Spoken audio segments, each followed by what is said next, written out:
Welcome to the first episode of the Mage Identity Crisis mini chronicle.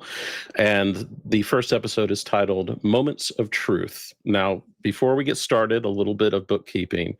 There are 3 specific content warnings about this episode. 1, there are going to be references to religion, especially Catholic beliefs, imagery, and symbolism. There's going to be references to harm to animals through animal sacrifice, possibly. And there's going to be references to harm to self. Blood magic may be used, though we're going to limit it to poking of fingers and cutting of palms and that sort of thing. So just so you know what's going on, if we encourage you to use your best judgment and step away if you need to, but that's just your warnings to begin with. So let us begin. The writer Alan Rudolph said, "Human identity is the most fragile thing that we have, and it's often only found in moments of truth." Montreal, as it stands today, is a lonely city for mages. The Celestial Chorus used to rule here, but their council was broken and disappeared decades ago. Others have tried to seek out the old nodes and artifacts hidden here over the years, but some tragedy has always befallen them or driven them off. The city's reputation is one of bad luck and misfits in magical circles, where the transient mix with the desperate. Small cabals keep to their corners of the city and neighborhoods, while others cannot suppress the urge to plumb the city's secrets, but must do so quietly. It's like something is watching, waiting to pounce if you make too much noise, and if it pounces, you simply disappear. Who's to blame for this state of things? The technocracy is always an easy boogeyman, quietly paving over the city of 100 steeples with secular concrete and science.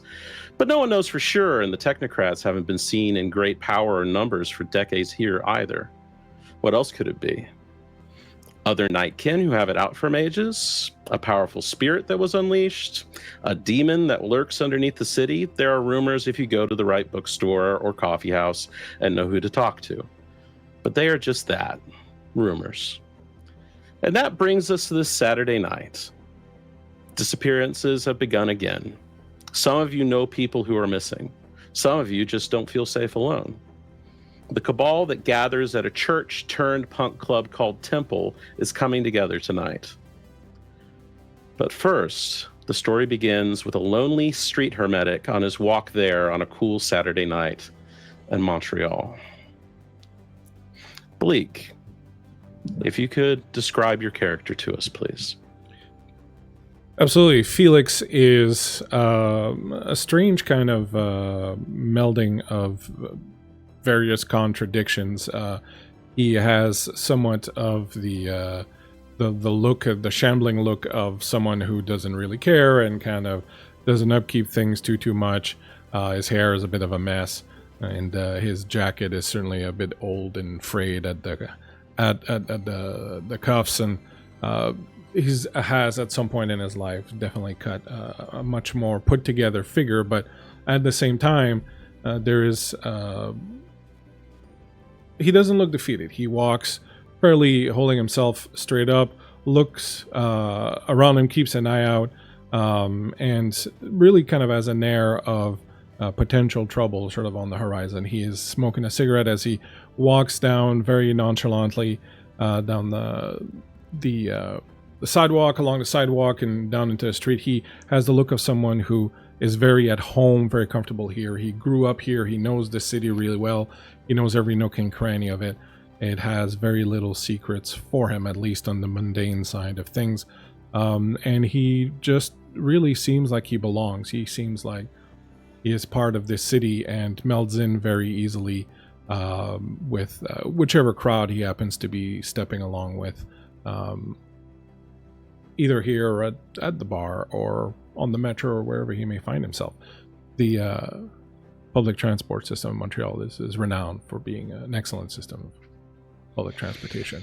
It's well known, and so he enjoys using it to get about the city. Today you're walking down a sidewalk. It's a cool September night. And You pass by an alleyway, one of the roughly paved alleyways of this particular part of town. You wouldn't pay it any mind if it wasn't for a familiar sound, familiar to you, but unfamiliar to anyone who's under 30 these days. The ringing, tinny bell sound of a payphone ringing down an alleyway that no payphone really has any business being, had no business being 30 years ago when such things were common, and certainly has no business being now. But you're familiar with this sound. You've been summoned by it many times before. It haunts you a bit. A bit. He stops and lends an ear to make sure he's really hearing what he's hearing, shakes his head, drops his cigarette, steps on it. Ma Belle, your dulcet tones.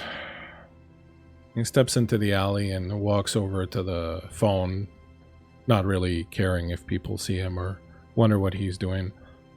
He'll step up to it and hesitate for a second just before picking up the receiver just in case it stops ringing. Always kind of hoping it will, but as soon as it rings again, he picks it up midway through and goes, "Bob's Pizzas." The scratchy voice gives a short, unamused laugh. Felix. Yeah, I was working on that bit. You didn't find it funny? Do you find it funny? I've been workshopping it for a couple days now. We are in this together, Felix. As you like to remind me.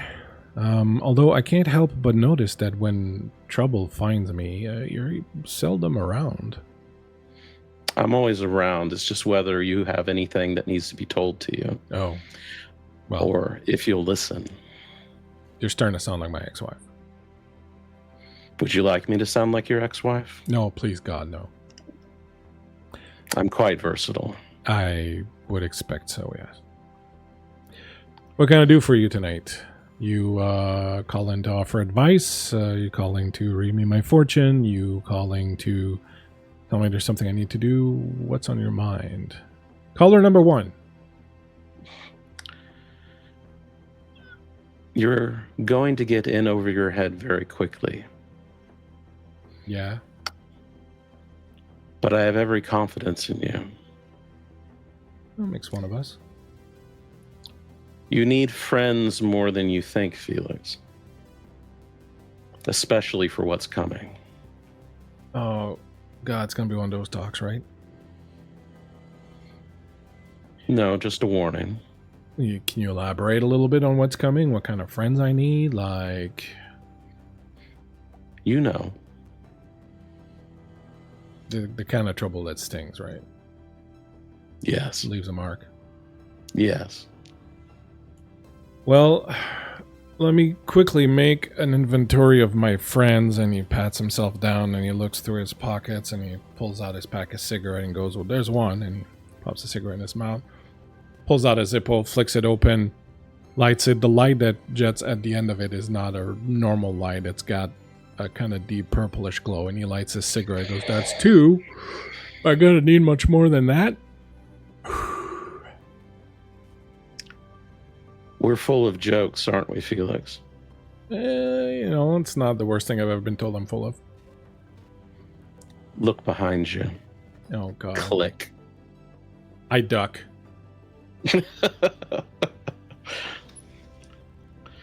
You duck and look over your shoulder. And you don't see anything but a brick wall. But the brick wall, you didn't pay it any mind. You were so focused on the payphone before. Is covered in a primitive mural. Very roughly done. But it makes an impression. It features a large robed figure in red, surrounded by crude depictions of crosses and church steeples. And in bold, scrawling text, scratchy text above it, it reads, "You shall be judged." And the more you look at it, the more wrong, the more uncertain you feel about being here.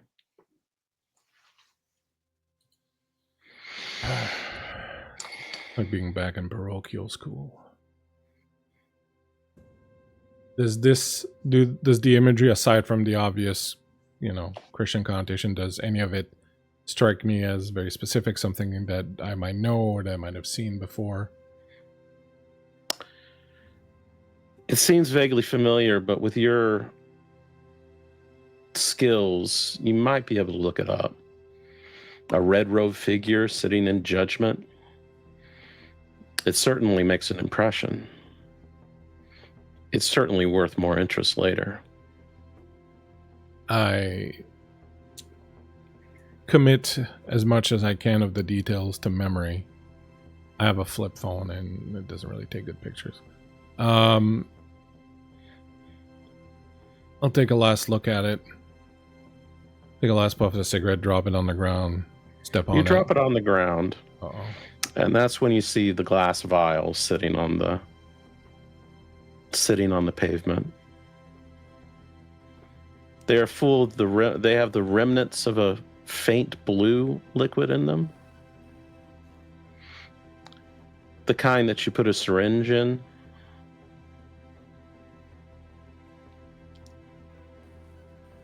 Not a healing potion, I assume. It's something. I will kneel down, push it around a little bit with my finger, take a look at it. Anything else about it? It wasn't professionally done. It looks like a street job. I'm going to take a handkerchief. I'm going to wrap it up in there. Slip into my pocket. Stand up. Step on the cigarette. Look at the mural one more time. Then look back. Is the phone still there? Of course not. Was it ever there? Of course not. God damn it. Why does it always have to be friends? And with a bit of a more uncertain gait than before, pulling his jacket up against the coldness that he now feels, the little cool breeze that, of course, is the little northern breeze that is slipping through this alley right now and, raising the hairs on the back of his neck. Gonna hunch himself up against the wind, and he's gonna walk a little bit more quickly towards Temple. And with that, we'll pull back. We won't go to the bar, but to a nearby apartment. Iris, the ecstatic mage, young and brash, is waking up just as the sun begins to set. Iris, you're on your couch. A couple of your clubbing friends claimed the apartment's bed to pass out before you did. And you're coming to consciousness. The coffee table and the kitchen counter are a constellation of liquor bottles, glasses, a bong or two. Another friend is passed out in the love seat, a young woman curled up and contorted to fit onto it. You think her name is Amy, but people come and go out of your circle all the time, and names are like water falling through your hands. It's time to get up and prepare for Saturday's festivities as you recover from Friday's. Please describe your character.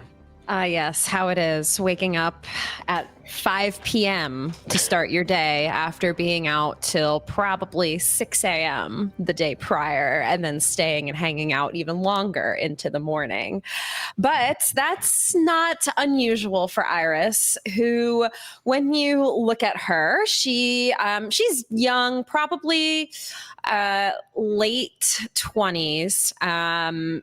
And she has an aesthetic that looks very, I would say, described as Y2K. And even though she wasn't from that generation, it's kind of back in style now. And people love to dress with that kind of Y2K vibes, the cool sunglasses that she wears to cover the redness from her eyes from the night before, a brunette hair with like blonde, two blonde streaks in the front, and wearing purple, like a cute purple top, and just doused in glitter everywhere. Think a little bit like that Kesha vibes, but make it Y2K. And so she wakes up and just looks in the mirror, fixes up her hair a bit, puts on the glasses, puts on a little bit more lip gloss, and she's ready to go. So easy. So just getting into the mood, as it were. Amy, you think her name is Amy, gets up sluggishly from the chair, looks up at you and goes, Iris, where are we? We're at my apartment.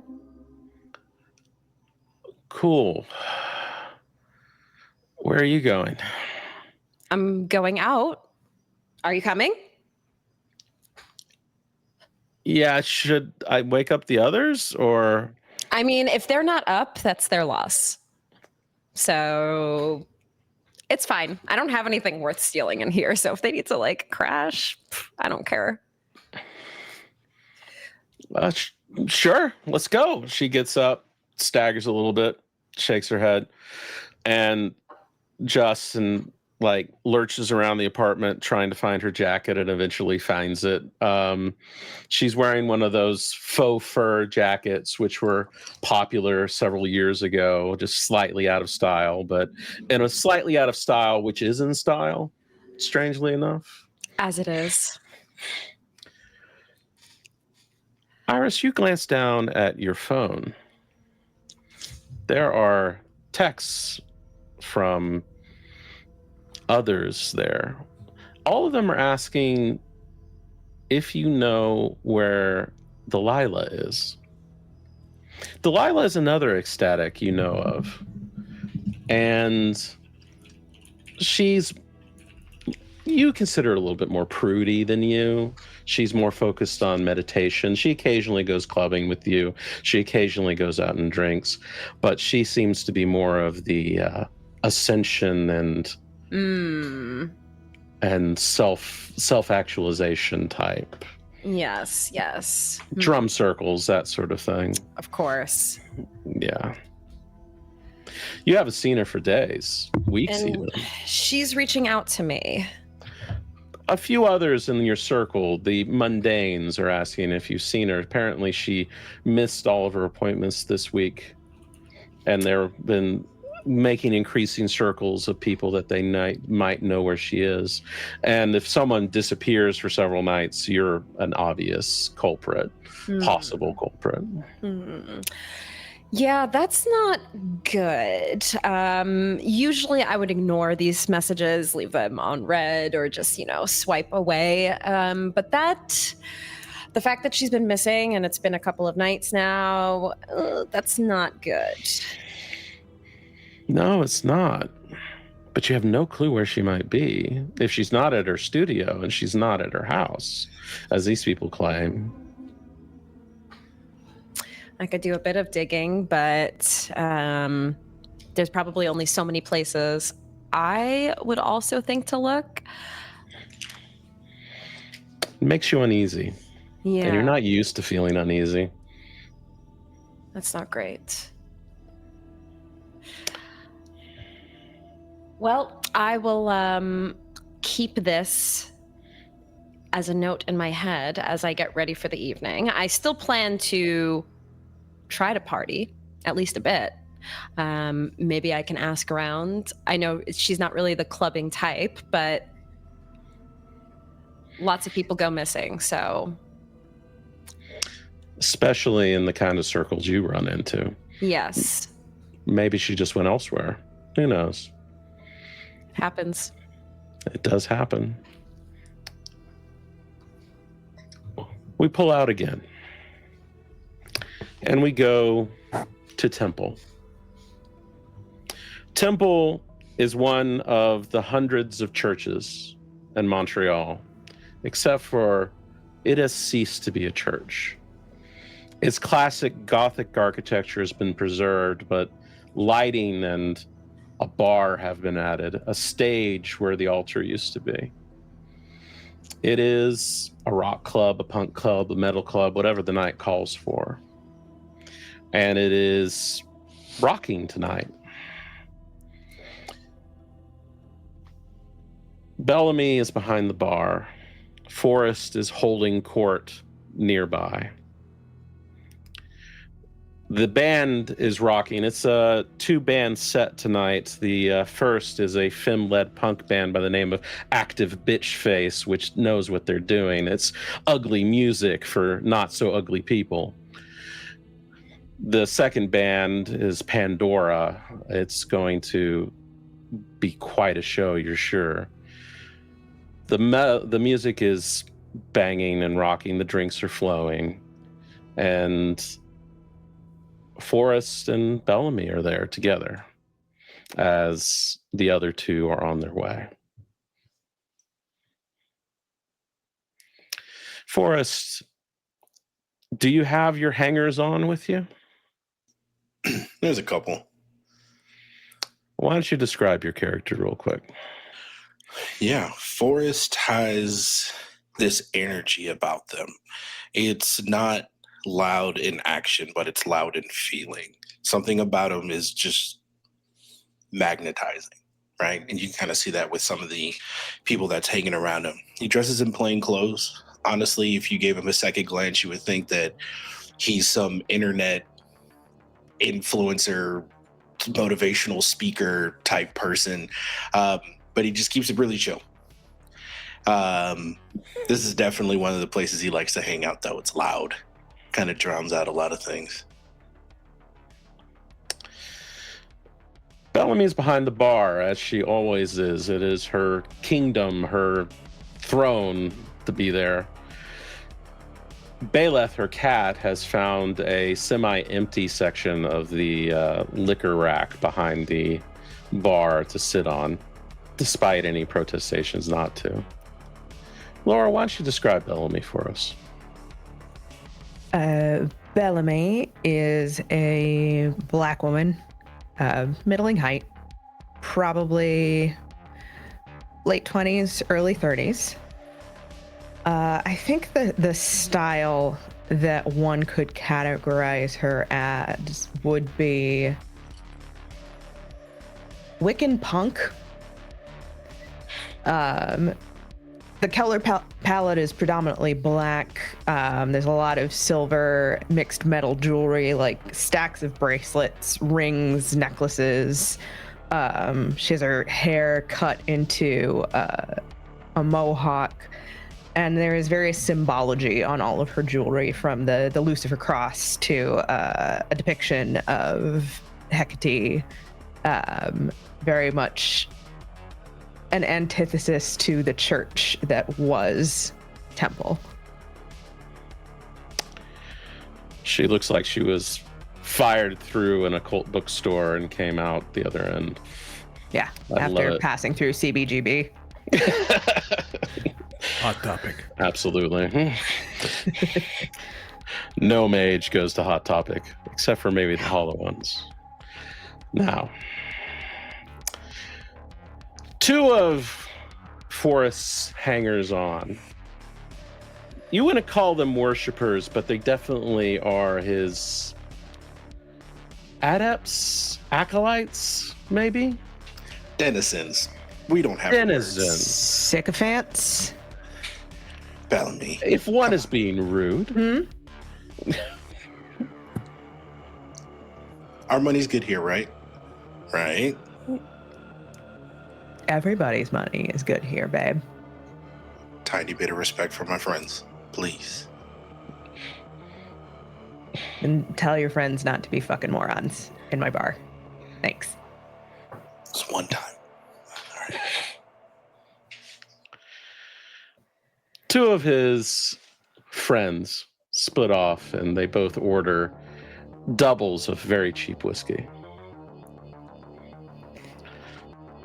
And they seem to hint, trying to hint, that perhaps they should get treatment because they know him.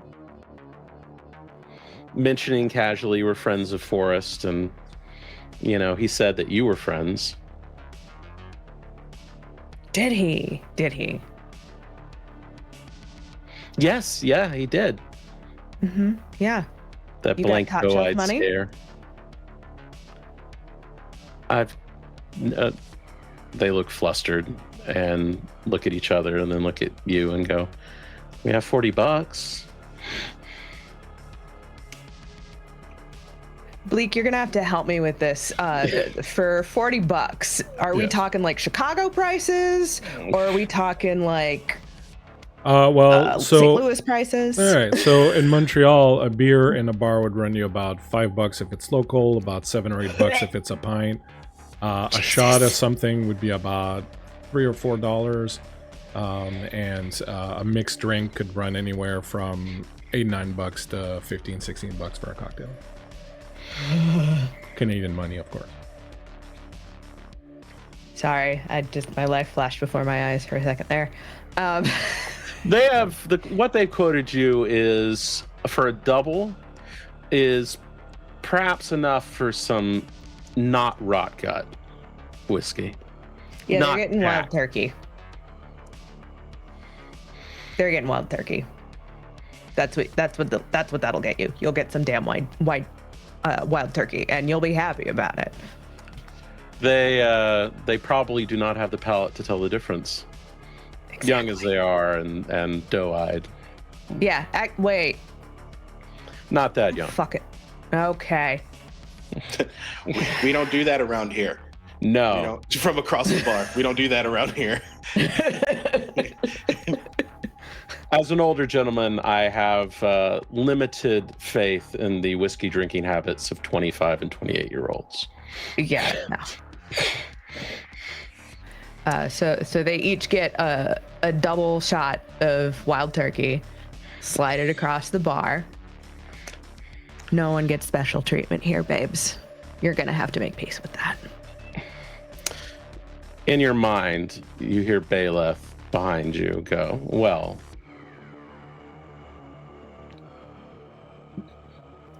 Okay. Well, they're different.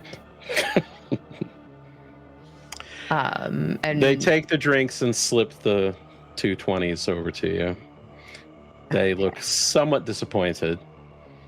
They whisper to each other, and then they head back over to Forrest. Mm-hmm. Yeah, I'm gonna keep that change as recompense for dealing with idiots. So harsh. I ain't got time for this. And Bellamy's gonna kind of like click with her tongue until Belith kind of hops up and does the like drape. Bailiff is absolutely willing to do that, especially if you're being snarky. He loves it when you're being snarky.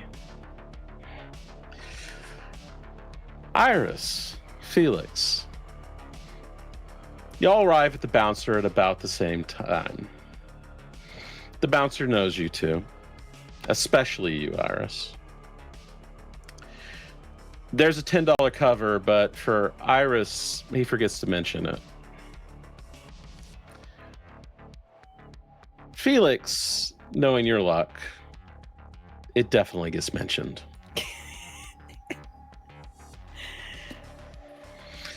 The bouncer is about 6 feet of muscle. Used to throwing rowdy punks and anyone who looks like a skinhead out of this bar without really thinking twice about it. And he looks at you in your cheap shoes and your cheap jacket and expects his money. Knowing my luck, if I try and give him a 10, I'm probably going to end up giving him a 20 and not realize it until it's too late. So as I look up at him, I'll be like, sorry, that's $10 for the both of us? $10 each. You She got- already paid. You're lying to me. You're lying to me. Look, it's okay. Like, it's your prerogative. This is your patch and whatnot, but don't insult me by lying to me. I mean, look, if I was in your shoes and someone like Iris came walking up, I wouldn't charge them cover either. In fact, I would probably want to put them on apparel. They class up the joint. I get that. Look, all I'm saying is that Iris and I are really good friends. And we came here together. And it's going to be a little upsetting to her that you're trying to charge me when clearly she's here and sprucing up the place simply by being here. Even if I'm like on her arm, that's not a minus that really completely degrades the entire overwhelming. At this moment, Amy comes up from behind and she gets waved through, and he keeps looking at you. And Iris has Amy on her arm as her +1 walking through. All right, fine, this time. I got it. It's cool. They haven't told you yet that I get in for free. Also, it's okay. I understand. Communication breakdown and all that. I get it. But no need to give me a Vegemite sandwich. It's okay. Here. And I will slip him a 10. He takes the 10. Knowing your luck, it actually is a 20. Yeah, that's what. Puts it into the as I'm walking into the next place, to the door. I had a 20. Where the fuck? God damn it.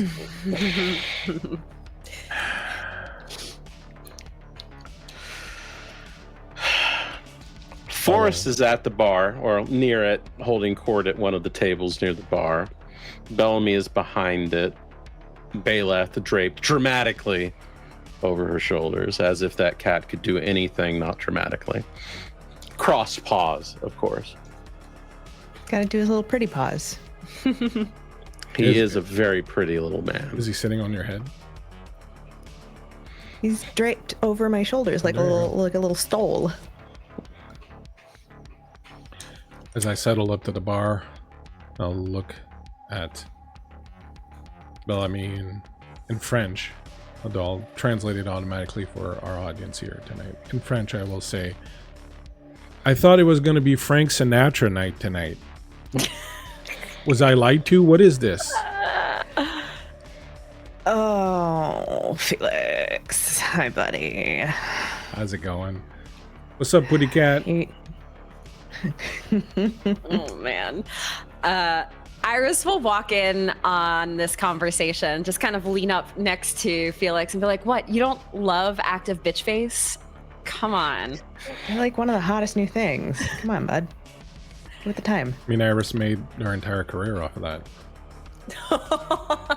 I mean, look, that if it gets me into the bar for free, then here, you want a gummy? What kind is it? Is it a kind that's gonna make me see fucking pink elephants playing jazz again? I'm not sure which ones these are. Okay, I'll pass this time, but thank you.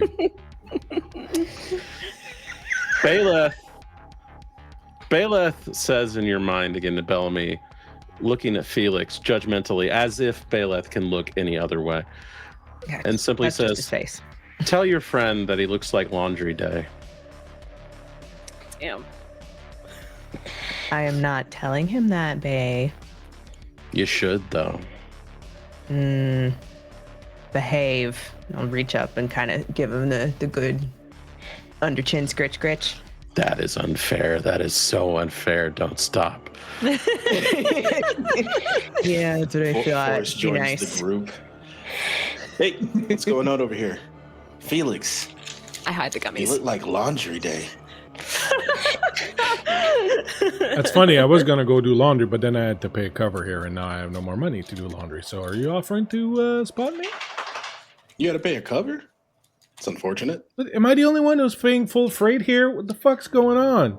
Gee, Bellamy, can I get a double Southern Comfort on ice, please, to make up for this entire fucking aggravation that was this whole thing at the door?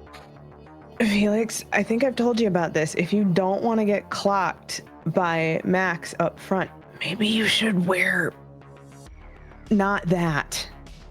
What else am I gonna? This is what I own. What am I supposed to go shop at fucking whatever the Gap? What's going on? What's I like Gap. Sorry. We all audibly laugh at this. That is actually the noise that Bellamy makes. Would some blue jeans kill you? Yeah, but stains show on those way too much. Black jeans, not a problem. I will pour him the double Southern Comfort. It's like, this is your one on me. One. I always knew you had a soft spot for me, Bellamy. It's because I speak French also, isn't it? Thank you, Chef. Woodland, what's cooking? Any new sycophants? Who the fuck is one? Snort. I mean, we got a new couple that aimlessly walking and looking for clarity and self reassurance. They found some of my videos and they found me. Business is good. Some of your videos on OnlyFans or YouTube? Where do you host those things? It depends on what strikes your interest. I'm interested in anything, really. I'm always just curious. Endlessly curious. That's me. Endlessly curious. Really? Yeah. Okay. He puts his hands up in front of you and he goes, well, then here.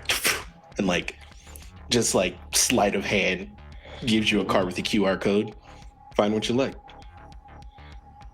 This is gonna cost me fucking $10 too. Depends on which link you click. I can't read those things. What is that? Oh, that's right. You have a fucking flip phone. Oh, you and your goddamn Motorola.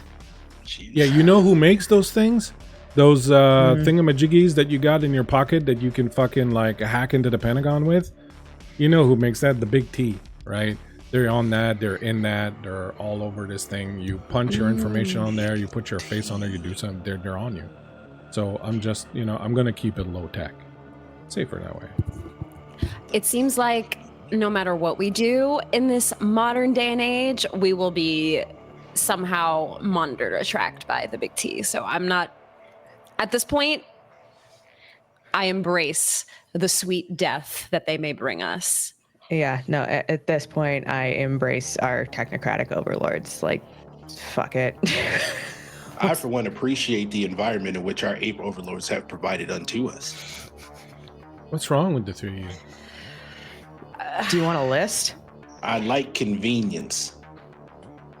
I feel like, don't you ever just feel like you become numb to all of this at some point? I don't know. Are you high? No. When is she not? That's a good Maybe. point. Iris, you're getting effect that you charmingly call chemtrails.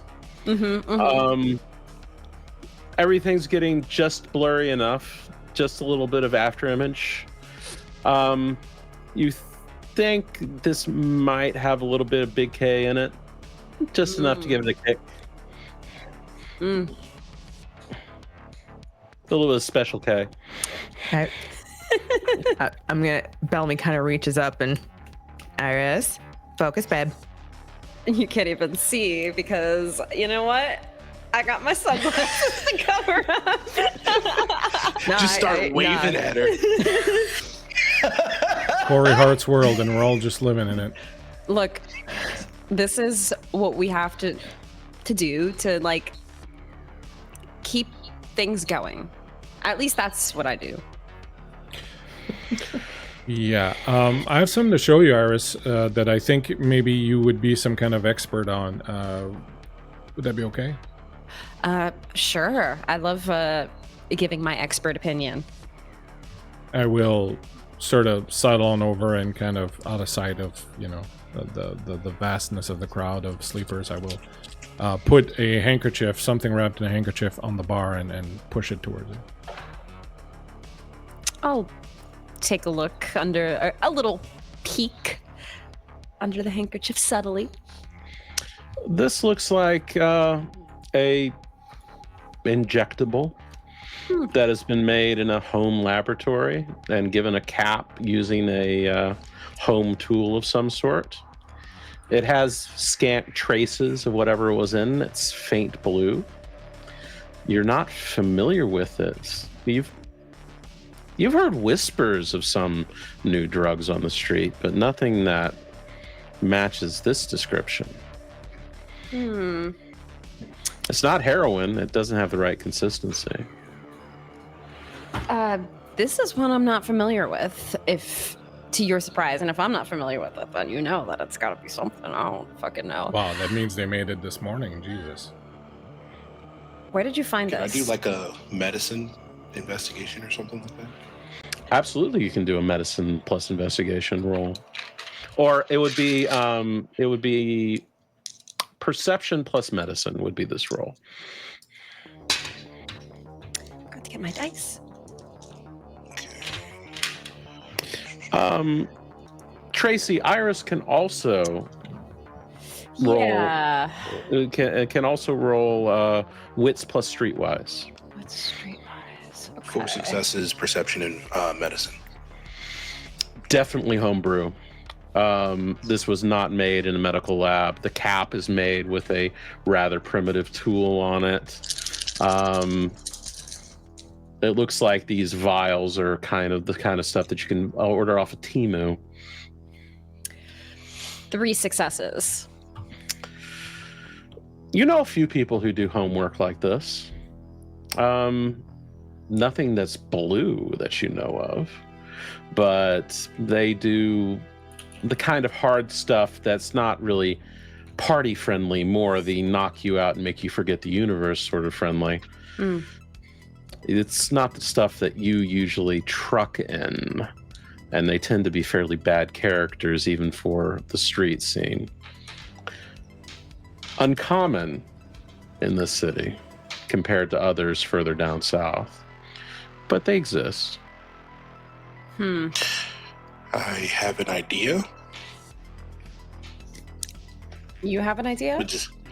Yeah, give me a second. And he goes over to one of the people in his group, and he comes back with an insulin needle, and he's like, one of my group is diabetic. Calm down. Okay. Quick check. Does anyone have a problem with needles in this group? I'm good. We're all good. Moving on. Love table. I wasn't planning on sticking it on anyone. It was just more making sure. Better safe than sorry. Solid. From your description, you said it was one of those. It's an injectable. It has a ratty metal cap, which I assume it has a spot to where it can be. Yeah, it has a rubber stopper on it that you can push through. Cool. Pop the needle in. Put out like 1 or 2 cc's of it. You're barely able. You have to really, really work for it. There's not much in there. There's just so little of it in there. It's remnants. Perfect. Sick. I put my finger out and I put a drop on my finger, and I'd like to use my acute senses to see if I can feel or smell anything or see anything. Kind of do one of these. Give me a perception plus medicine roll again, but it's only difficulty 4 because of your acute senses. Also, you have matter 1 as a sphere. You can know quite a bit about this if you wanted to do a little bit of magic. Yeah. It's Mage. Let's get up into it. Magic, you say. It's almost like that's what we're here for. Yeah. If I could to kind of describe like what it looks like. Sure. Forrest puts the drop on his finger. He rubs it around, and you can see his nose flare, but then his pupils dilate huge, and the irises turn purple. And he blinks twice, and that purple goes away. And I got another 4 successes. Okay. I'm going to have you roll Arete. Your Arete. The difficulty is going to be 4. A number of dice equal to my Arete? That's correct. Oh. So that would be 3 dice. Which is interesting because in French, arrêter means stop. 3 successes. 2 8s and a 10. Let's get in. Ooh. The most interesting thing about this is that it's inert. It's not a drug. It's just a suspension of some basic plant derivatives. The blue comes from a flower petals pressed and ground up. This is not a drug. It's natural. Whatever it is, which is good. It's not going to do anything to you, Iris, so you can calm down. Huh. I wonder. And he puts it on his tongue.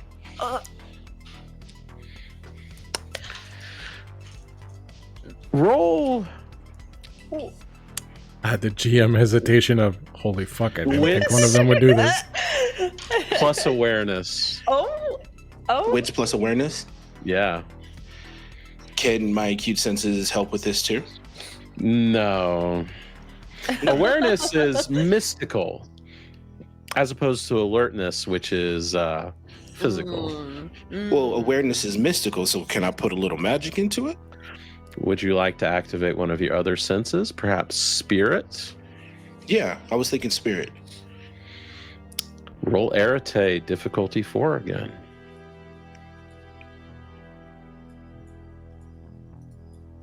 It's 2 successes. Oh, you sweet summer child, you probably should not have done that because, well, this might be chemically inert. It might not be a drug of the normal sort. This thing is spiritually fired up.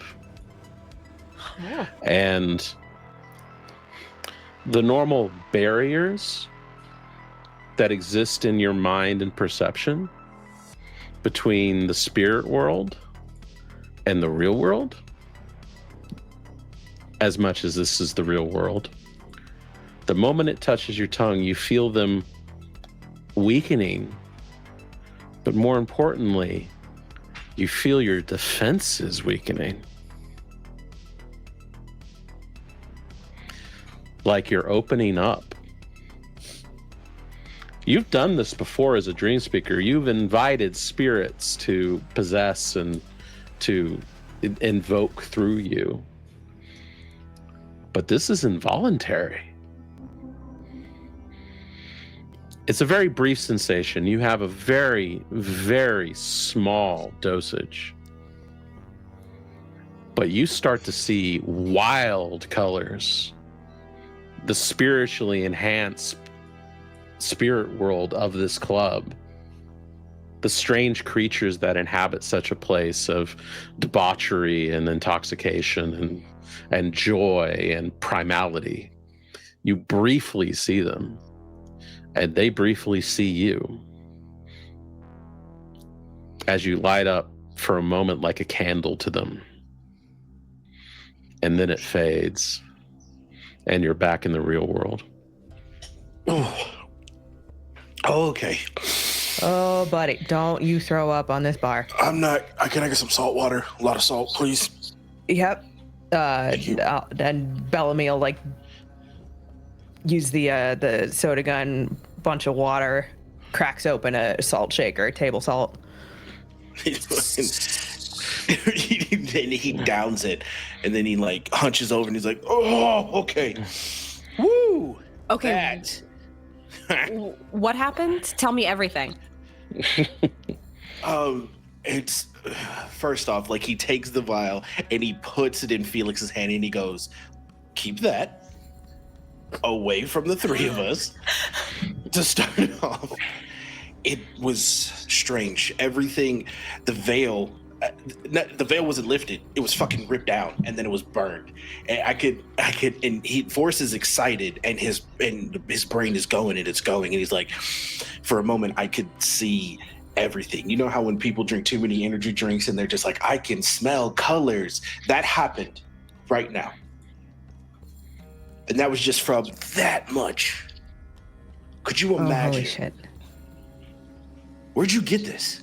Well, if you'd let me finish, I would have told you that it's probably not a good idea to put it on your tongue because I found it on the floor in an alley in front of some very suspicious looking graffiti that was written on the wall after I was told that the end was nigh and that everything was going to go horribly wrong.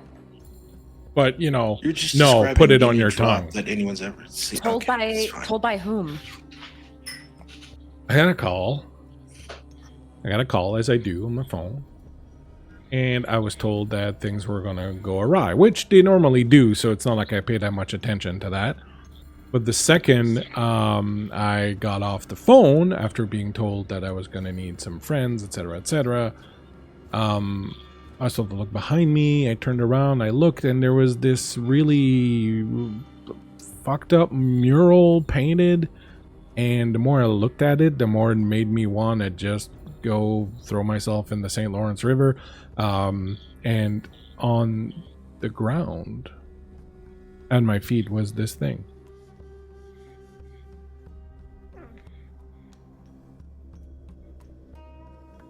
What did it say? Drink me on it, Alice? Like what? Is that No, it? in fact, it felt to me like not drinking it was probably the correct thing to do. But, you know, thanks for Maybe. validating that. But the painting that I saw, the mural, was of a red-robed figure that was sitting in judgment. And it was very upsetting. And y'all know I don't get upset too easy. But that was very upsetting. The more I looked at it, the more I felt like there was something very, very, very wrong about it. And I kind of got a chill down my spine. I'm not going to lie about it. It was unpleasant. A red-robed figure sitting in judgment. I mean, we've all seen Eyes Wide Shut, but I don't think that was what was going on there. Storyteller, does that sound like a figure that I might know? I mean, obviously, there's the tarot card Judgment, which sometimes features rote figures of that sort. The closest thing you can think of would be the judges of the underworld from Greek mythology, who often are depicted as draped in robed figures in various colors. Red would indicate Minos, the final arbiter, the one who determines who goes to Tartarus and who goes to the Elysium fields.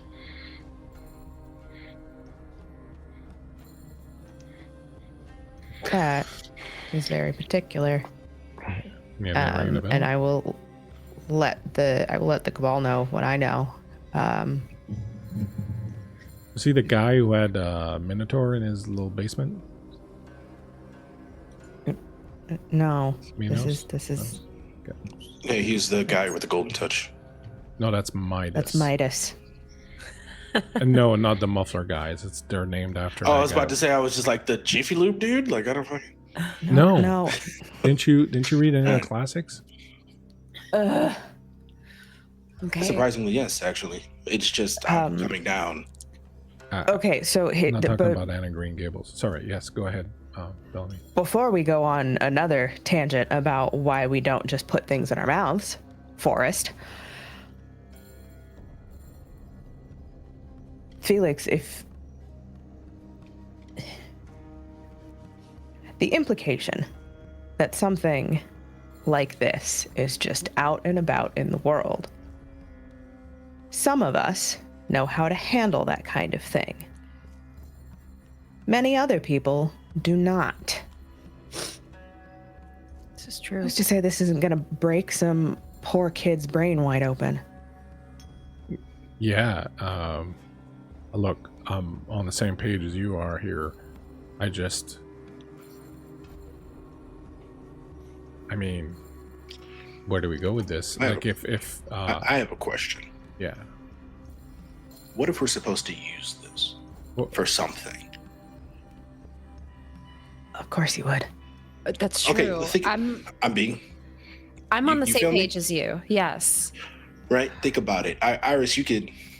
Tracy, I love you as a person, so don't take this as any way. Iris, you can feel me on this, right? most important thing when a person takes shrooms, someone to be a handler. This thing said you need friends. Maybe someone to guide you, to watch over you, or someone while they use this. For what, I don't know. But from what I just experienced, having friends to cover you while you're in this sounds about right. I think we're meant to know more about this. This is clearly some sort of sign. Are you just wanting to try it because it's a drug? Is that what's going on?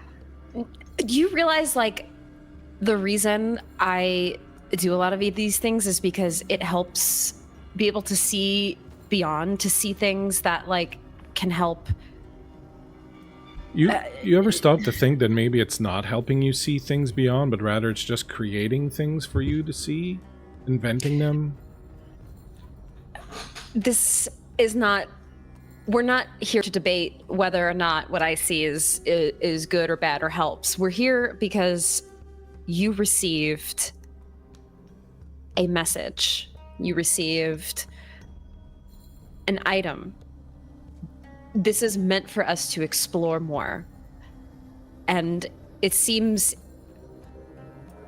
if it's in a vial and it's some sort of concoction, and apparently it's not even drugs, it's like herbs or florals or something. We need to experiment more.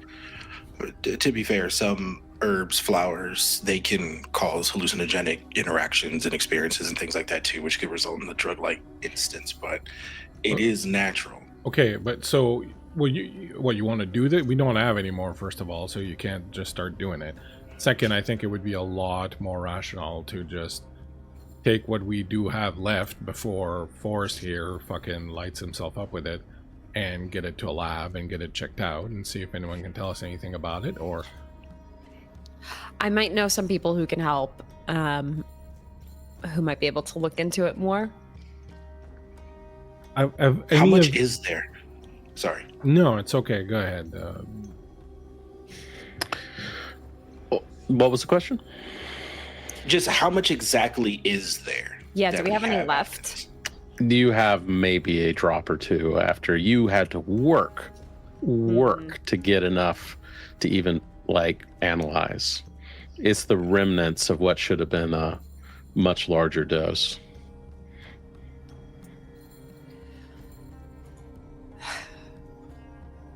Okay. And Storyteller, the people that I know that, like, when I rolled that they might... Are they mundane, or are they, like, fellow ecstatics that might... You hope they're mundane. You strongly suspect they're mundane. They've never shown any signs of magical ability. Okay. They're rough sorts. They're a little bit more dangerous than the kind of dealers that you deal with, though not by much. You could probably track one down just with a couple phone calls. They would be surprised you would want their type of material, but they'd be more than willing to provide it. For something like this, I don't know if I trust just some... I don't know if I want to give this to anybody I don't super trust, so maybe not. Okay. I mean, Bellamy, like, no shade, but this is a bar. It's a punk bar. Drugs run left and right in here. You haven't seen anything like this or heard anything like this, or maybe we should have... the bouncer might know. The fucker owes me $10, by the way. That guy might know. Like, he might have kind of confiscated some or caught people doing something like this. Yeah, actually, Storyteller, has there been any kind of murmurings about something new floating around the scene? Oh, give me a wits plus 3 wise.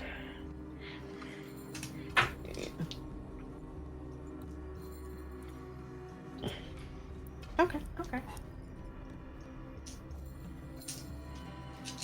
Absolutely just repurposing my vampire dice for this. Same. It works. 5 successes. You have heard of something. It goes by a couple names, like Star Dream, Stardust, something like that.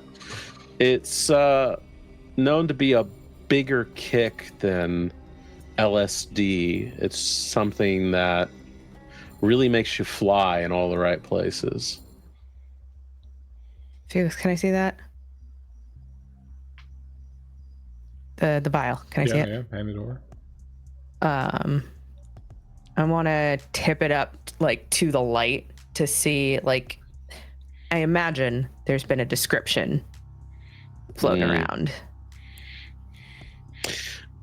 They do mention that it's got a pretty color.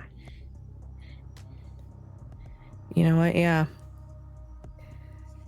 Stardust, I think. Star Dream, some weirdo pseudo hippie shit, but rumor is that it'll send you flying. Well, it certainly did a number of forests here. And he only had like a cuticle of a coke nail's worth. Yeah. Storyteller, does that ring any bells with me? Like, has people come through or anyone come through the shop to ask for something? Maybe I needed to potentially procure something that's maybe different recently. Same. The name sounds familiar. The name is something that seems to be going around a little bit. You didn't know that it was this in particular. You thought it might have been a dealer as much as a drug, but you've heard this Stardust name before. And it seems to be something new.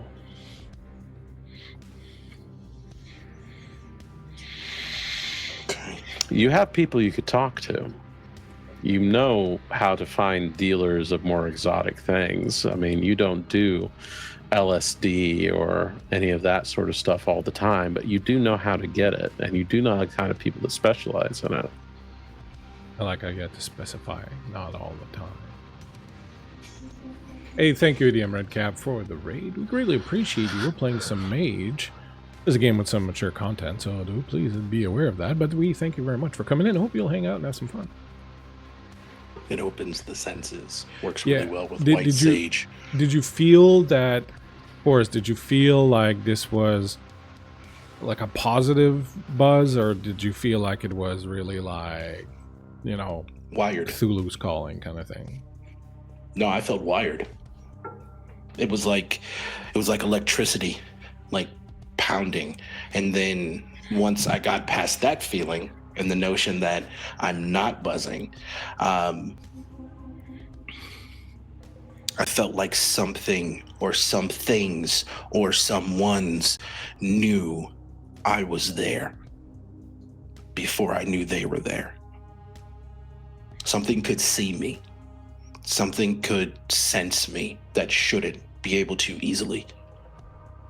Storyteller, yes. I would like to quickly grab what's left of my drink, spill it on the bar, wave off Bellamy with her rag, and quickly start drawing a few symbols in there. And what I would like to do is use my correspondence power of 1 to see if there are any sort of spatial instabilities or anything strange or weird sort of kicking around right now in the aftermath of Forrest indulging in this particular little hors d'oeuvre. Roll against difficulty 4, please, your arete. Can I use a little Paradox coin provided by our friendly viewers to help me out on this thing? Absolutely. Excellent. Add 2 dice. I will do so. So my arete is 3. Do I know my difficulty, or will you tell me after I roll? Your difficulty is 4. Thanks so much, chat, for the advantages. Oh, that's 5 successes. 8, 8, 8, 6, and 5.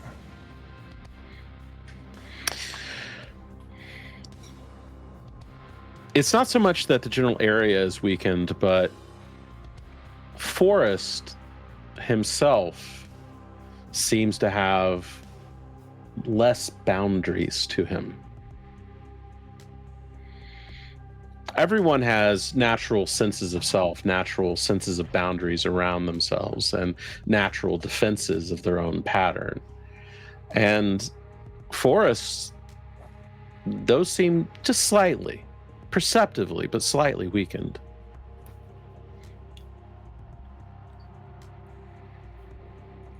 So after he will draw his symbols in the whiskey and draw them out onto the bar, and once he finishes the last one, he will sort of stare around the room, darting his eyes around, and then eventually they'll settle on Forest, and he'll move on, but then do the double take thing and come back to Forest, and he'll approach you.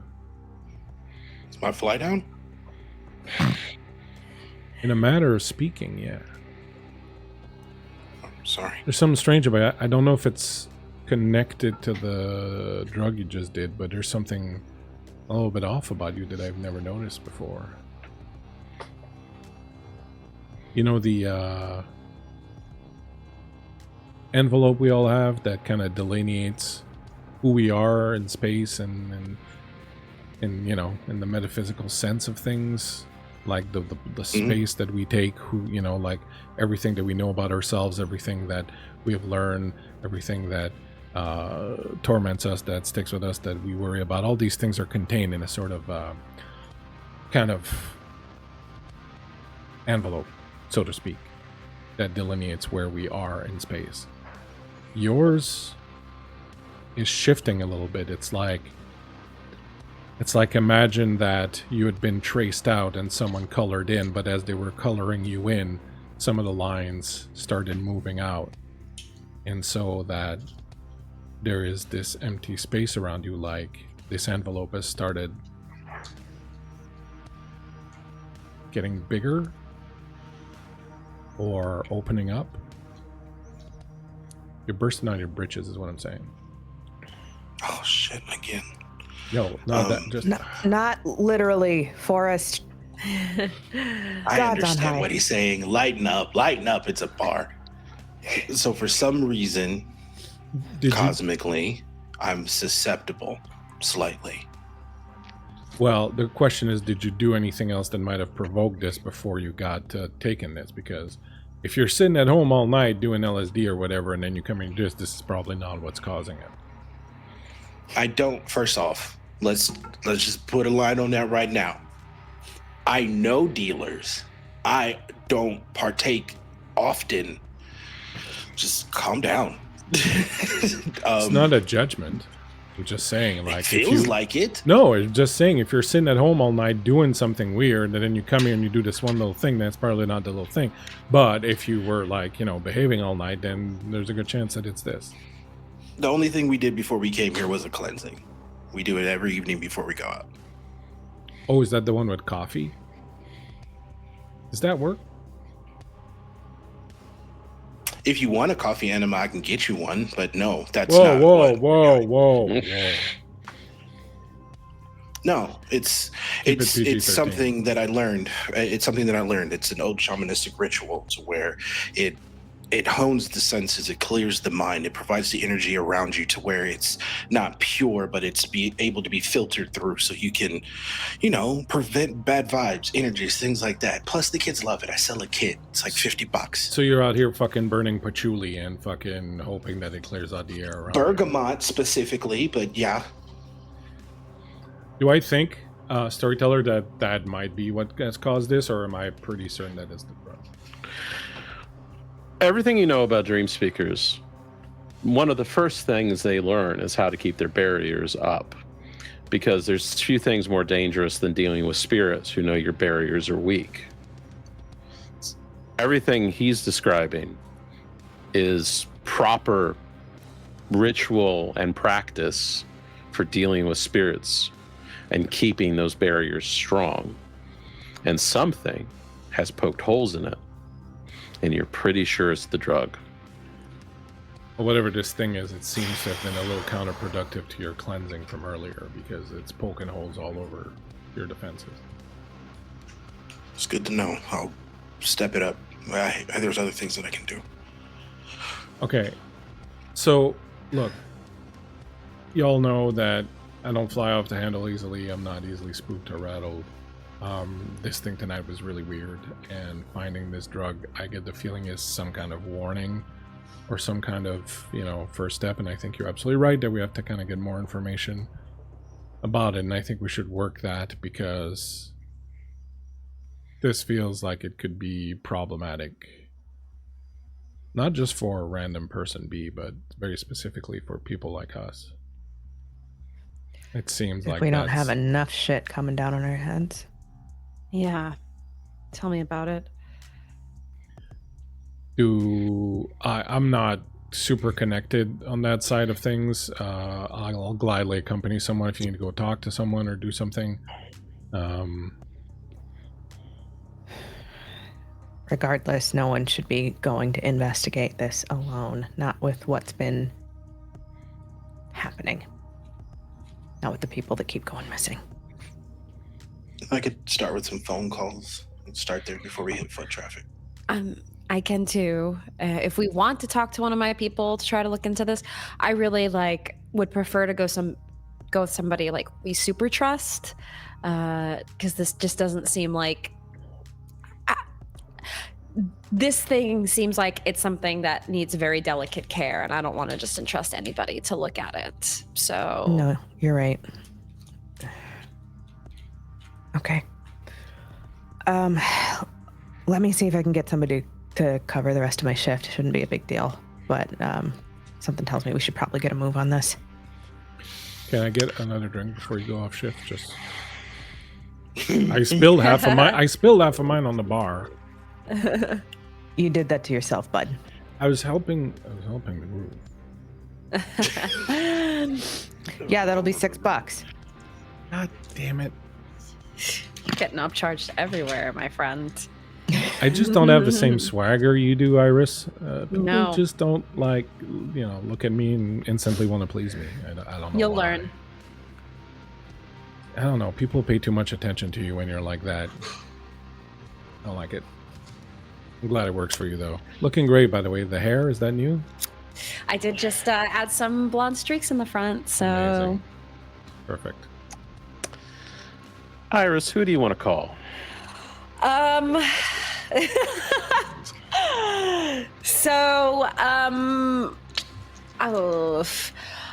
I really... Okay, so I feel like I might have some people who would be able to maybe look more into this blue substance. But I really want it to be somebody I trust. I have some influence and allies. I would assume those are people that I'm more trusting of, that won't Your allies you can definitely trust. Okay. They will definitely work with you. Okay. So I will reach out to one of my people, maybe somebody who's familiar with things like stardust and things like that. So one of your closest allies in the local drug scene is a club dealer. His name is Ivan. And he's the kind of guy who shows up in a blue blazer and a ridiculous tie-dye button-up shirt to high-end clubs, sells overpriced X to club kids, and sleeps all day, works all night. But if there's anyone who knows how to get something, it's him. He can get you just about anything, or at least point you in the right direction. He stays away from the really hard stuff because that'll get you way more trouble with the cops. He mainly does party stuff, occasionally cocaine. But if there's something new, he knows about it. Okay. I'll give Ivan a call and see if he actually, I would love to do some comparing. If he knows of anybody who has the stardust, I would love to see if we can get a sample, take a look at it. If he wants to look at what we have and do a little comparing and contrasting, that's what I'm looking for here. You call him up on the phone, It's obviously noisy, and he excuses himself, and you hear a door slam, and he's obviously found his way into the alleyway behind whatever club he was in. And he goes, "You wanted what? Stardust?" Stardust, yes. Remember the sparkly blue? I think it might be. I don't know. Oh, that crap. I mean, why do you call it crap? I thought it was like a Because new... I don't have any of it. Oh, do you know anybody who does? There's this guy, Mark. He's small time, but he's one of the few people that have it, and he's selling it all over the place right now. Last time I spotted him, he was over in your neighborhood. He sells out of his apartment. He's so just cheap nothing. Well, you know, Ivan, that I hate to go to anybody that isn't you. So I will find a way to make this up to you. If you could just give me Mark's address, maybe? He rattles off a converted house nearby. It's only about 5 or 6 blocks away, actually. That's been converted into apartments. Perfect. The kind of place that's popular with students and that sort of thing, looking for cheap housing. Amazing. I will, Yvonne, I will let you know if anything else comes up. And look, I know this whole Stardust thing, I'm not really into it either, but like I'm helping a friend out. So like, we'll get this. Yeah. You're chasing a fix. Don't even start with me. Okay. Well, it was good to chat. I got a busy evening. Love you. Mwah. Tons of hearts. Mama. All right. Click. God. She's like on the phone. Like you guys are like, she just like rolls her eyes and just like puts her phone away. Oh, he's so annoying. Okay. I might have a lead on somebody who has this Stardust if we want to like, and they're not far. They're like a 5-minute walk from here. If we want to take a little peek. I mean, I can go if somebody wants to come with and like see if we can get some of this and just, my thought is we do a little compare and contrast here and see. We are not splitting up. So yeah, let's do this shit. Yay, field trip. I remember back when I was, I did a thing at some point when I was still teaching, and I did this whole kind of role play thing. And one of the students in my class, I say all this as we're leaving. One of the students in my class said that he played this thing called Dragons and Dungeons, something like. Anyways, and they said that was the #1 rule. Whenever you went into the dungeon, you never split up the party because there were dragons that would eat you. And so I think if there are to be dragons here tonight, I think it's probably a good idea for us to stick together. And I didn't understand all of that back Bela then. says in Bellamy's mind, tell him his story as long as uninteresting.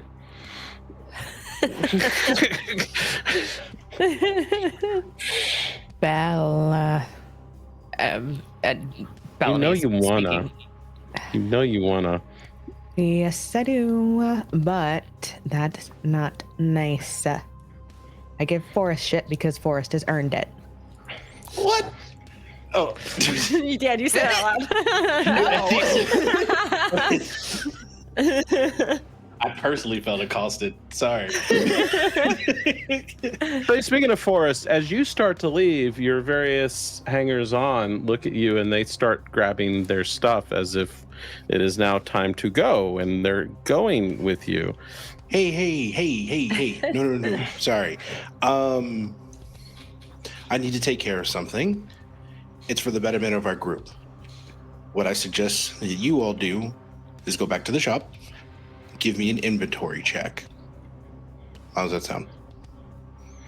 I mean, yeah, we're supposed to dance, and Pandora's coming on soon, and have fun. Stay here. He goes into his pocket, and he for some reason has a couple bills in there, and he's like, "Here, okay, bye." He kind of fucks off.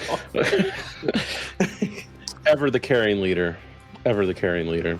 As we move on, I'm going to try to surreptitiously pocket one of those bills. They're like fives. It's nothing crazy. I think it's like a total of maybe $65. Hey, that's fine. I'm down 10, man. I'm down 10, man. You know. No, you're down like 16. You may roll Dex plus Streetwise or Dex plus Stealth, your choice. I'm gonna go with Streetwise. And we've established that Bleak is playing the rogue. All right. Hold on. That's one more die. Targage. I have 2 8s, a 7, a 6, and a 4. With 2 successes, you managed to do it. I don't want to take all of it. I just grab like a few bills and just crumple them in my pocket. You have successfully procured your $10 back. Fuck. Man, it's best night of my life. Coming out even. Jesus. All right. I light a cigarette. You pile out onto the sidewalk, and you begin walking the blocks in the cool September night to this walk-up apartment building that was once a 2-story townhome. And you walk up the steps to the 2nd story. It doesn't even have a buzz-in. It's not even that fancy. And you find yourself at the apartment 2A, which is where Mark is supposed to be. Should we take precautions? Oh. What kind of precautions are we talking here? You've already put the drug on your tongue, so I mean, you know, this party's already started. Okay, excuse me for being a little bit, but if this person has this, right, one of 2 things. They know how to manufacture it or they know who do, which obviously it comes with other things. So there's 2 things we could do. We could do this, and he pulls out a patch that has like tea leaves, a couple, like an incense stick that's broken, things like that. And be like, we could probably do this real quick. Or he opens up his jacket and there's a pistol in there. This is Canada. How'd you get that?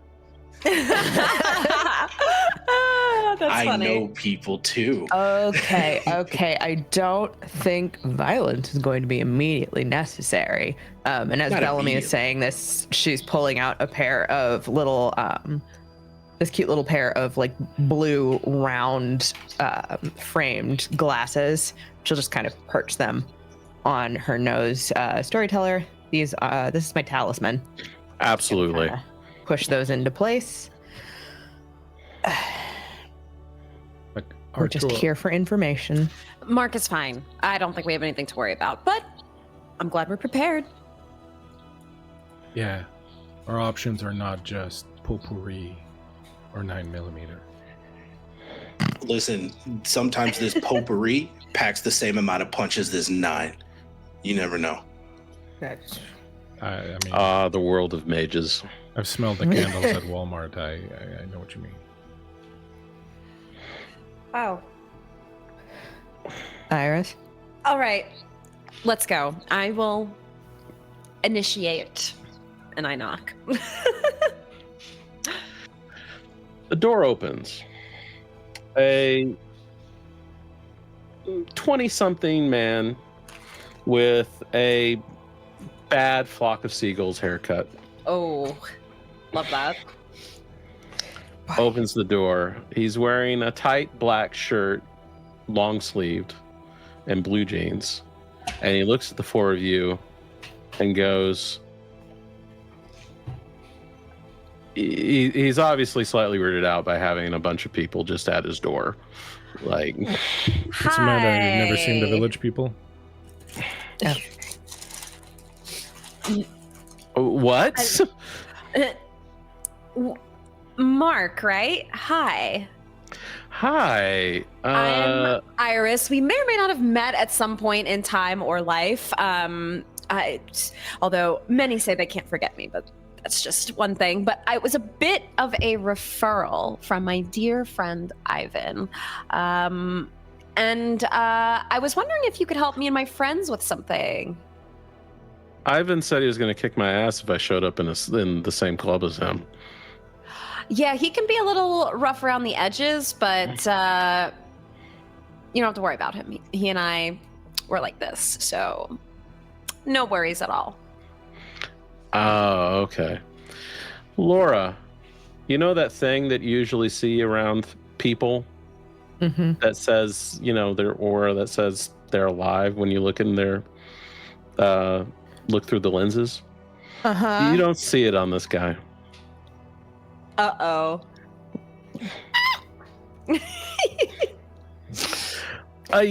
So okay, me and my friends were looking for a certain something that the kids these days like to call stardust. Heard of it? Okay. Listen, I know Ivan wants to get my supplier, but he can't fucking have it, and I'm not going to get pushed around by his friends. Oh no, this isn't like us trying to just like take over your whatever you have going on here. We literally, we're just interested. This is like a one-time thing. Call it curiosity. Okay, you I get, he says, pointing to Iris.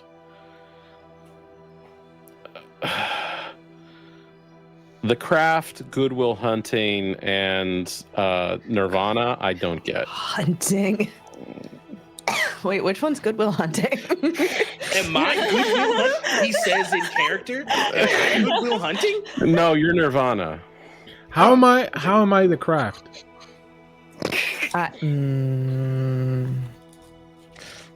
Mark, was it? Yeah. Listen, call it professional curiosity. Iris is a friend of ours.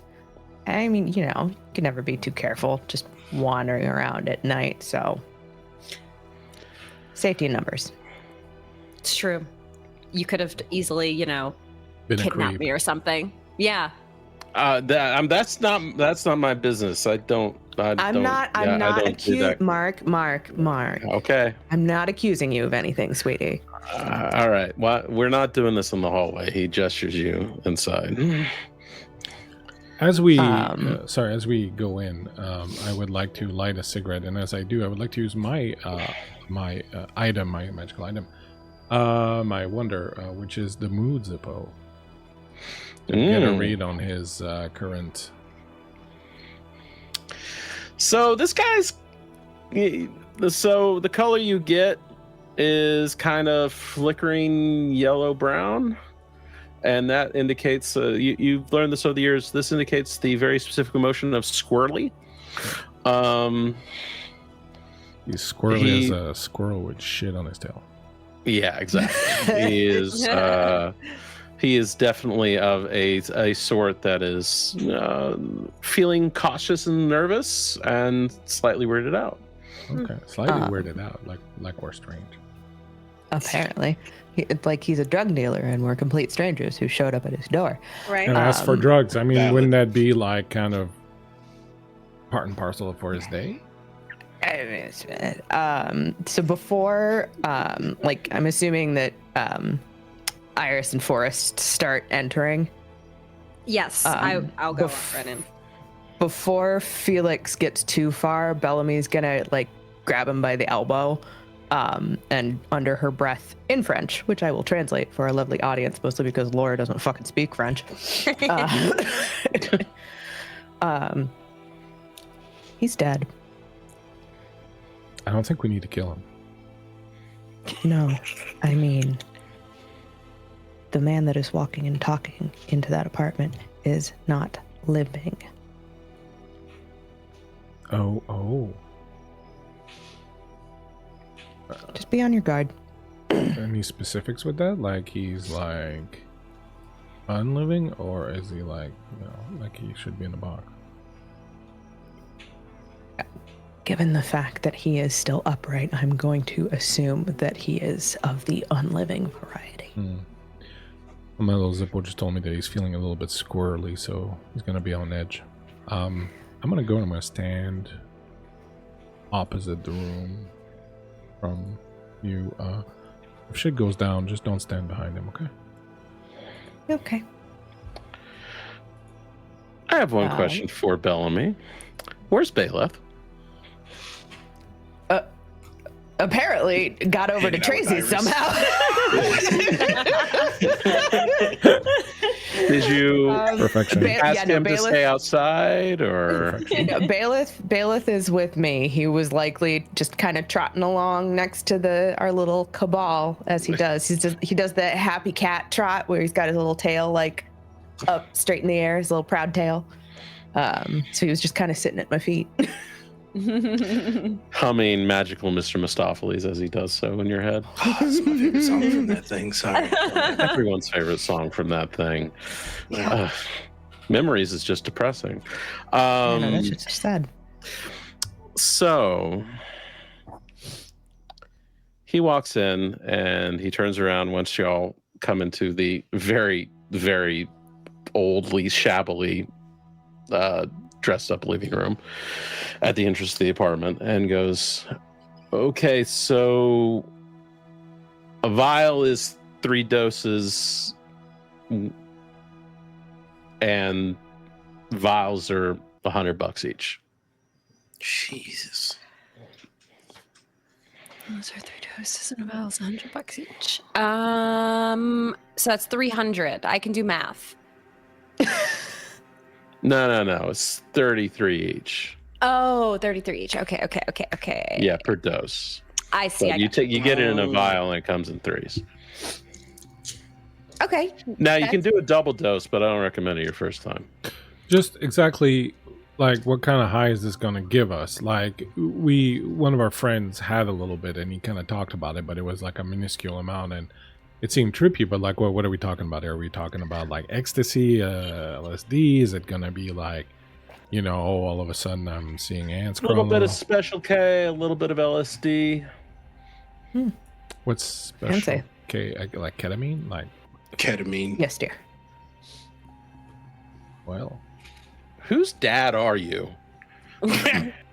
He's our chaperone. yeah.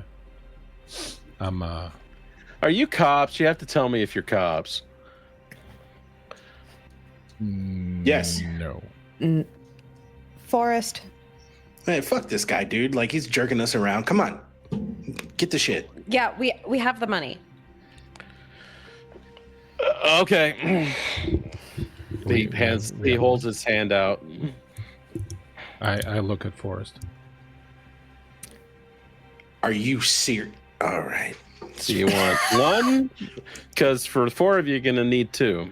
Yes. So that's 200.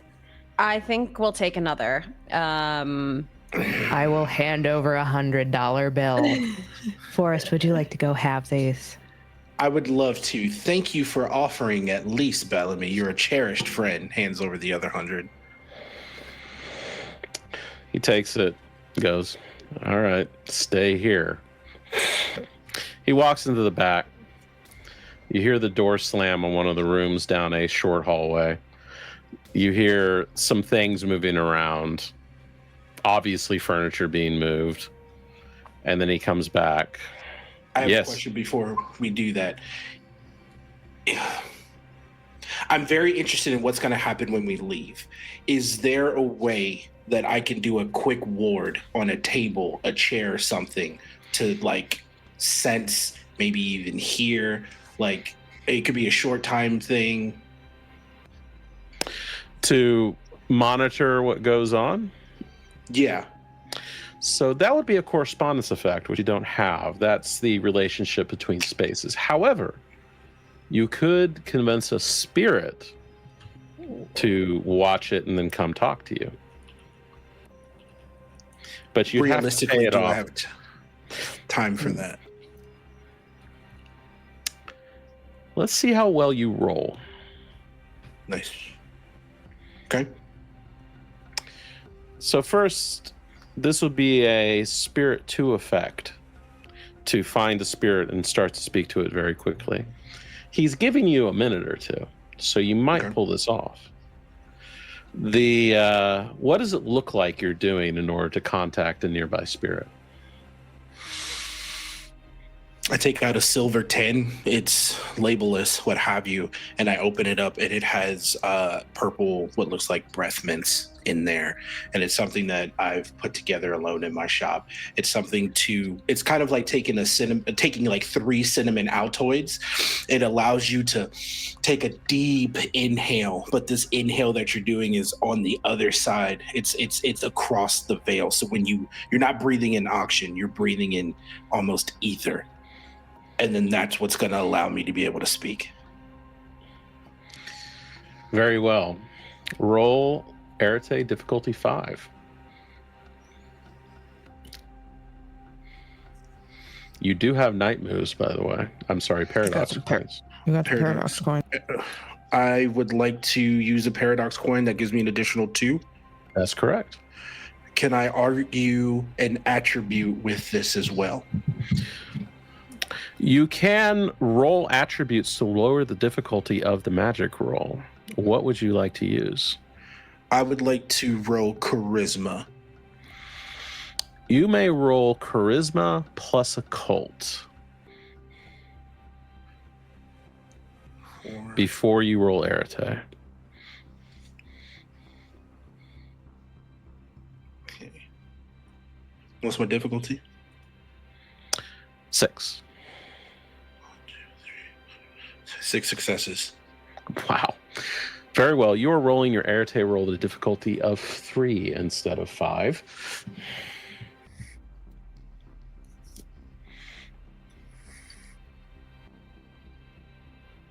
Three successes. I got a 9 and 2 6s. You let the spiritual infusion go into your body through the veil, and you pierce it. And that's when you see it.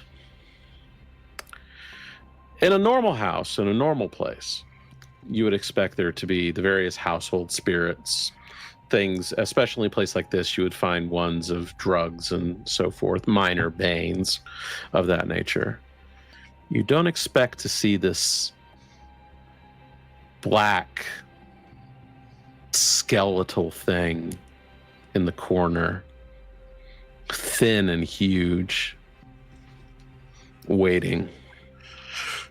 I have a small bowl. It's no bigger than this. And I take it out. And with that same needle that not with the same needle that I had, I find a sharp edge and I prick my thumb and I put a couple drops in the bowl, sprinkle a couple of dried leaves from the pack, and you can just see this small purple smoke that wisps up. And I put it on the ground and I look at that spirit and I go, I need you to watch this for me. You need me to watch this for you. I do. I'm interested in what this person, what have you, has to say when we leave. As an offering, I give you this small bit of life and one of my favorite teas. And in return, I get information. Plus, you can take whatever you find here.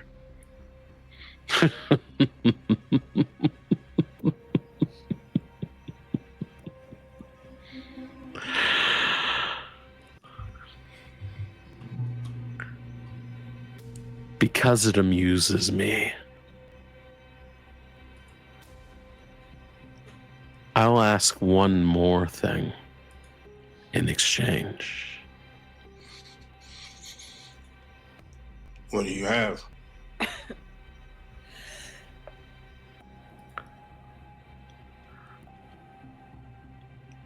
Tell me your smallest hope and give it to me.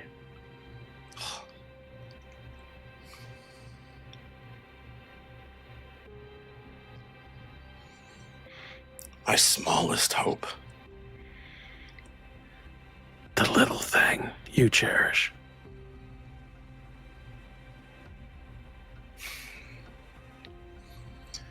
Reaches into his wallet. He takes out a picture. It's a baby picture.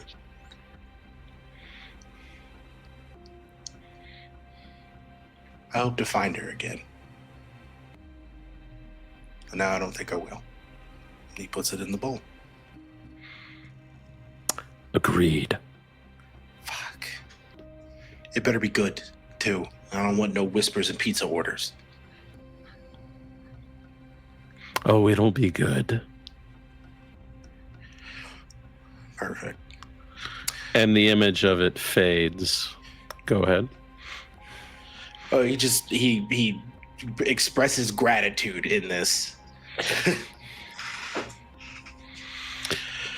The image fades as the veil comes down again, and the young man, walks out with his stupid haircut. And he comes out with 2 vials. He even put them in a plastic baggie. And he walks up and goes and hands it directly to Iris.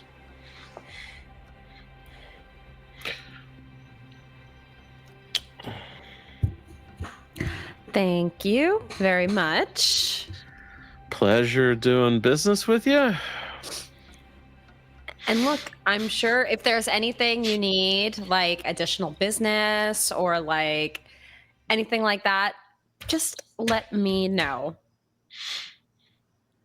Why does it smell like a hookah bar in here? Were you guys at a hookah bar? A couple of our friends, dabble here and there. Oh, that explains it. Okay. Where did you say you get this stuff again? Well, I get in my car and I drive to your mom's place, and after I bang her, she gives it to me. All right, shitbird. He's funny. It's not too late to use Real the fucking knife. riot. Joke's on you. I don't have a mom. I have 2 dads. That explains a lot. I don't judge. Are we done? I think we're done. Iris, are we done? I think we're done. Yeah, time to go get high. Woohoo! Party. Should we do a 7-Eleven run? I'm gonna herd the cats towards the door. You gotta herd me. I'm walking because that was enough. Storyteller, Yes. is there any way for me to discern what flavor of undead he is?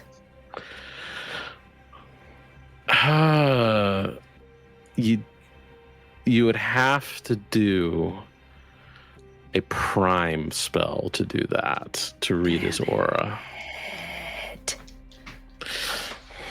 And you'd have to know something about the undead. I do have 3 dots in a cult. Well, he's a pale motherfucker is dressed in black. There's assumptions you can make. Daddy listens to The Cure. And he listens, with that haircut. Yeah, on the way out, like when we're far enough away from his apartment, Iris will be making some judgment statements about Mark. So he was kind of weird. Yeah, he's undead. Oh, that was the feeling. Yeah. That's fine. I have something. I don't like that. I have something watching his apartment, so we'll figure that out.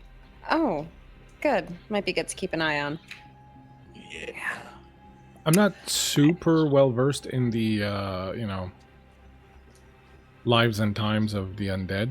Do they just hang around being drug dealers, or would this indicate that there's perhaps more of them behind this thing? Like, is this like a thing where they go off and do their own thing and get jobs and shit like that? Or is it more of a, like, we're all rowing in the same direction at all times kind of situation?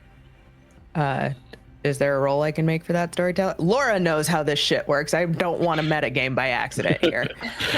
Make an intelligence plus occult roll. No one here knows anything about vampires. What are you talking about? Look at this table. I know, right? Can I help with that? Because being a dream speaker and learning like potentially different denominations of shamanism, I could feel like that popped up maybe even in a whisper for me. You know, you can roll intelligence plus cosmology for that. Ooh. Good thing I put dots in there. Ooh. Hey, Matt. Yes. Do crits and mage work the same as? No, they explode as 10s. Oh. What does that mean? Because I just rolled 3 of them. You get to re-roll them. They explode. Oh. Okay, so yeah. I've got 1, 2, 3, 4, 5, 6 with a crit. Do I roll both of the dice that got the 10 or just the one? Both the ones that got the 10. All right, so I got 4 successes with the so far, and then 3 more, I guess. 7 with a crit. Christ almighty. Is it still 4? Is 4 still our thing? No, diff 6 is what you're rolling against. Okay, then I got a total of 5 successes. So what both of you know is that you don't know a ton of about the undead. You don't know about their politics or their differences and so forth. You do know that they are an absolute barnacle on the nightlife, and that they range from petty criminals to drug dealers to club kids to club owners. You've heard stories about them running things and being part of the underworld and stuff, because the nightlife only supports so many career choices. You've also been told many times to avoid them like the plague, and in fact, that's general advice that all mages get, is that they're not good to be around, and they're certainly not good to get involved with.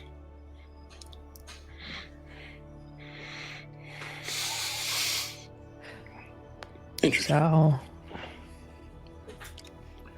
bad news in general, outside of him just kind of being an asshole. All right. It's entirely possible that we've run into them at the bar and just not realized it. Oh, I don't like that. I can't exactly wander around in the sun, can they? Yeah, that's my trouble with my lifestyle, is I'm only out at night. So what if I've let them into my apartment or something? And what worries me is that, right, they're to be avoided, definitely. And we pretty much walked into, it's seen us, it's spoken to us. I'm having a hard time walking away and that thing is still not breathing. Yeah, but grander scheme of things here, right? This guy was here long before we showed up at his door, and things went on. He's a drug dealer, sure, but if we start going after every drug dealer in the city, we're gonna be fucking, busy Also, till the cows we're come not- home. We're also not fucking cops. If this Yeah. kid wants to sling weird herbal hallucinogens out of his shitty apartment, I don't super care, as long as he doesn't try to, take a snack out of somebody. That's the problem. We don't know that. Look, he's a vampire. He's taking snacks out of people all the time. This is What are you, moonlighting as a hunter now, No, Forrest? It's just unnatural, right? And I would think, Bellamy, in your personal billywick of potions mixing and things along the likes, naturalistic things, ingredients, people are what drives some of us. I'm not comfortable with it, is all I'm saying. What is it they say? The blood is the life. Okay, look, we got. Let's not get. Let's not get pulled off of where we're going here. Let's focus on this one thing. Let's figure out what this is about. Maybe we'll have occasion to come back and have questions for him. Who knows? But for now, let's keep our eye on take the a peek. prize. Forrest, you feel a very cold tap on your shoulder. Oh. Sorry. There's a chill running down my spine. And then he kind of lags back a little bit as we're walking and then looks over his shoulder. That dark skeletal figure, black as night, is looking down at you. It's at least 7.5 feet tall. Oh, shit. Do you have a name? Many. Pick your favorite. How much you want to pay for it? Nope. What do you have for me? He called a friend. He told them what you looked like. He said he got a weird vibe. Fuck. And that parts of you were sparkly. We're not hearing this, right? It's just Forrest. No, that's just Forrest. Called a friend. He told them what we looked like? Yes. Got a weird vibe. He was very weirded out by you. He said that many times. I'm weirded out, man. I'm weirded out, man. Fucking patchouli. Did you catch a name of who he called? Jay. Did he introduce himself before he started speaking to Jay? No.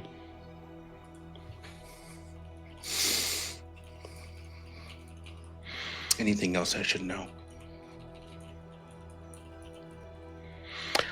I'm going to suckle on that little hope of yours for a very long time. There's many other things that you should know, but you didn't pay for them. I think the payment that I provided to you at least provides me 2 other instances of knowledge, whether it's here or elsewhere. It's a pretty big small hope I gave you. But you didn't negotiate for that. Always a But I'm not unreasonable. What more do you want to know? Just like to bank a favor. I'll take just one. That's fine. Very well. A small favor from me A to small favor you. free of charge. Yeah? A small favor from me to you. Right. I'd like to cash that in now if that's okay. Very well. Tell me your true name. There are so many names, and that would be a great favor to tell you my true name. Bound by your agreement. It's a favor. Stolamar, the Unkind. Deal's done. Thank you. I look forward to the time you use that name. Have a good one, friend. And it fades away, doing this. As soon as it completely disapparates, he's just like, You okay there? huh? What's up, bud? You What? kind of tweaking out a little over there. Nah, man, that chill is just really bad. Shall we go? Oh. Yeah, we should go. Pulls out a phone, sends a message to one person in the cult, and it has the address of where they're at, and it has 3 fire emojis next to it. Well, you're ordering them to burn it down? Mm-hmm.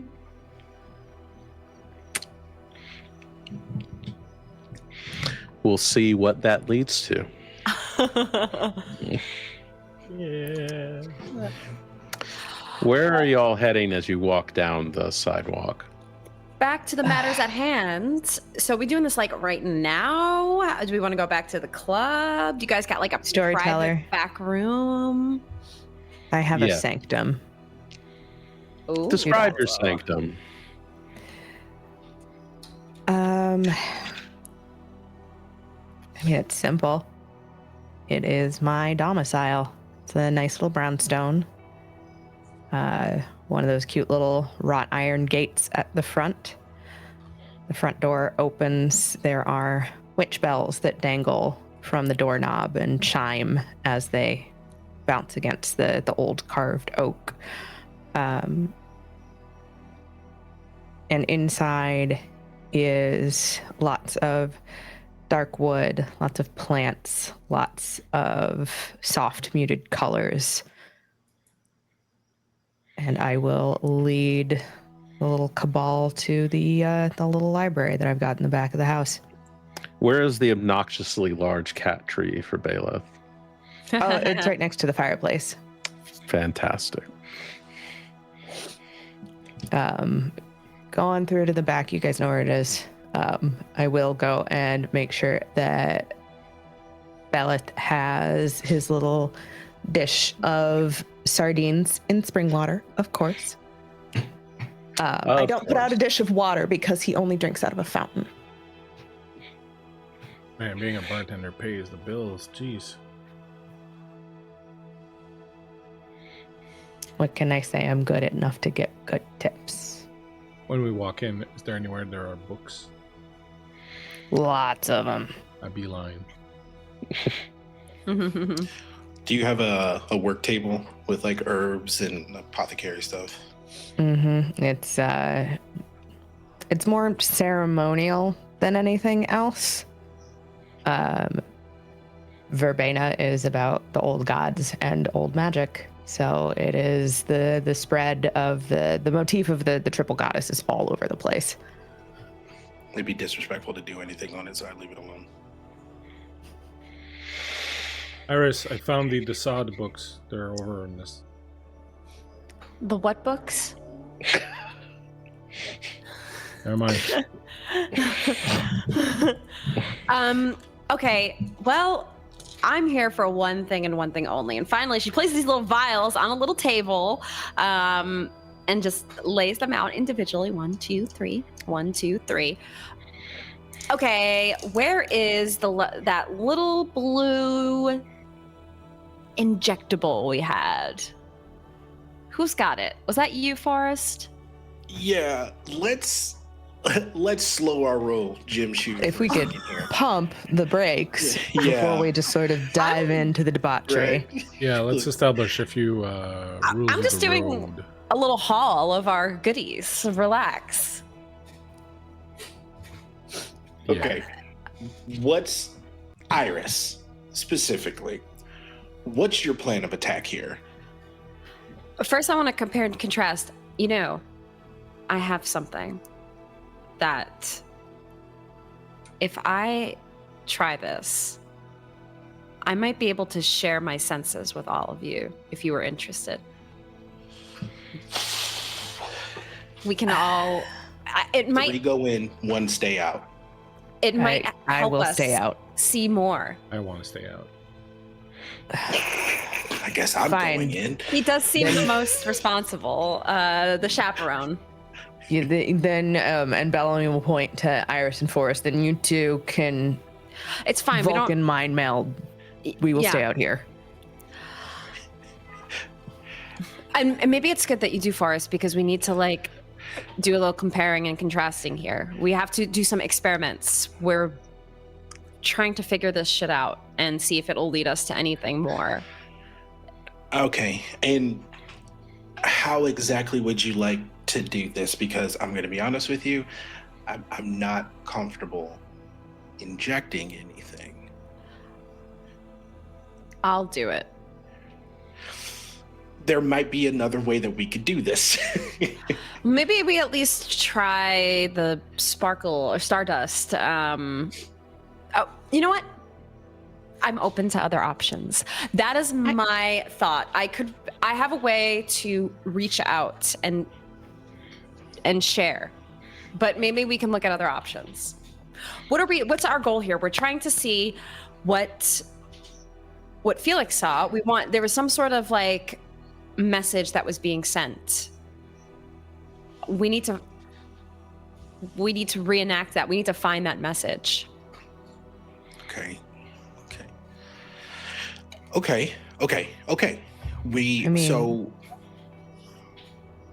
if that's the case, we should go back to where Felix found the original vial. It's in the middle of an Oh, we alley. shouldn't. Yeah, we shouldn't do this in the middle of an alley, though. Holy I moly, don't think it Varl. was- 16 gifted Whoa! subs. Jeez. Wow. Okay, Jeez, Varl. Varl, you're a madman. Okay. All right, fine. I'll call and I'll sing you a lullaby. Appreciate it, Varl. You're the man. You must bounce on it crazy style. You must bounce on All it, right. Varl style. Yeah. We can go back there. It's in an alley. I don't think the place was significant. I think it was the visuals, the signs, the things beyond. Okay, so let me cook here. Matt, Yes. I remove my jacket, roll up my sleeves before realizing I'm wearing a t-shirt, so there's actually no sleeves to roll. I am going to go around the room and gather a bunch of things I need. Anything that's got wax in it, anything that's got some silver maybe. If there are shavings of anything like some, just whatever remnants of incense or ashes or anything. So I'm going to go around the room and gather a bunch of things. I'm also going... Bellamy, he's rummaging through your stuff, picking up flotsam and jetsam. Hello? Do you have paper? If you have butcher's block paper, it'd be best. But if all you got's like Felix. A4 printing. Felix. Yeah, Felix. I'm cooking. Just let me cook. You're being fucking rude. What do you need? And I will get it for you. All right, I start listing off what I need. All these different little things, including paper and all that. It will be a number of candles. What colors do you need? Red, preferably.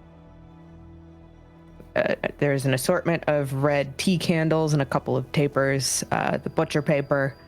You got ash? If not, I can just smoke a bowl and smoke a couple of these and get some. You are not smoking a fucking bowl in my workshop. Oh, you have a fireplace there. I go over and I collect a little bit of ashes and stuff from that. Okay, let me cook here for a second. Matt. Yes, what is your intent? My intent is this. First of all, I have high ritual. Yes. 2.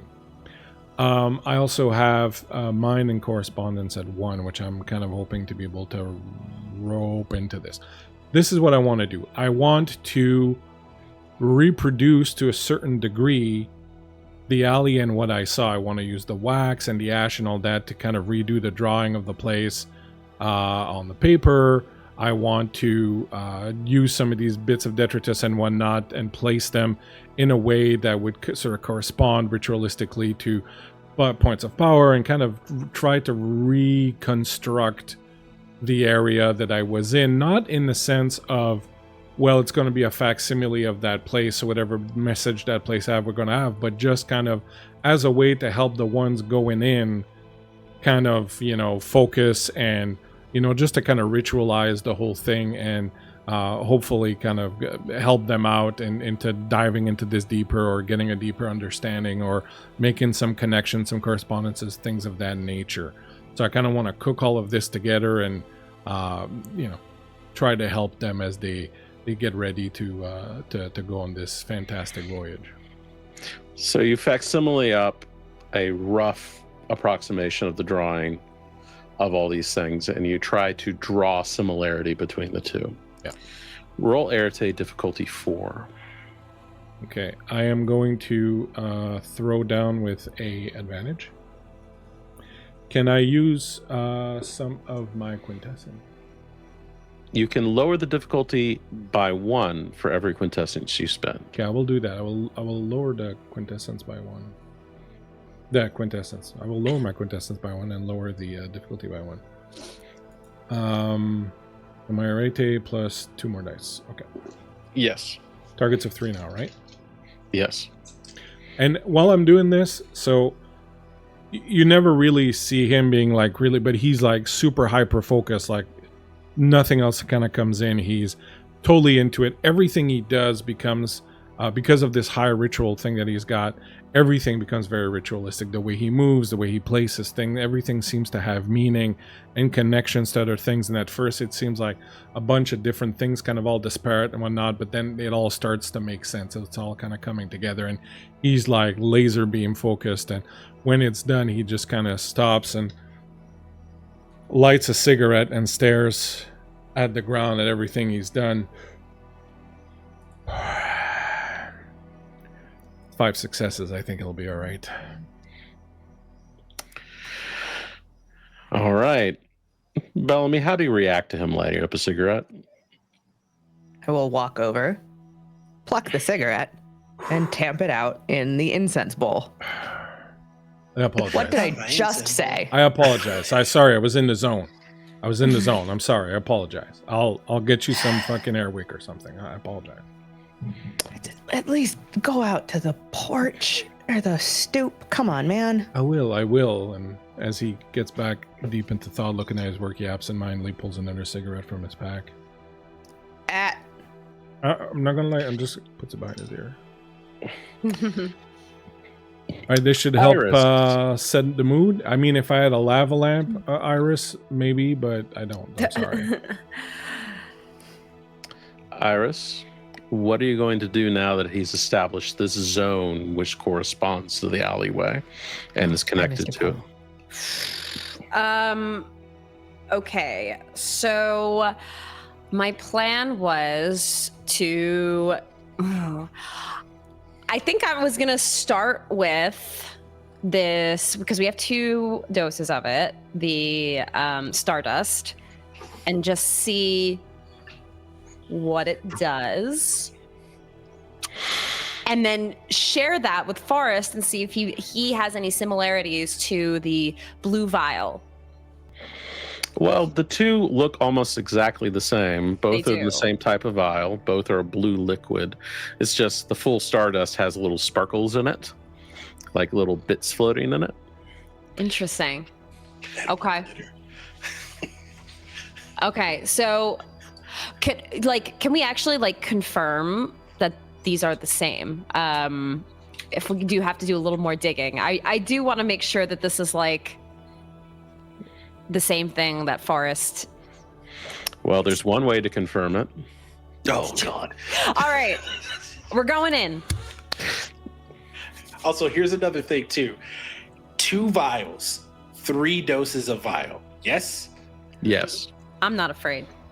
You're going to take 2 doses? No, I'm just going to start with 1 dose. Oh, okay, because you said 2 doses. I was like, hey. Whoa.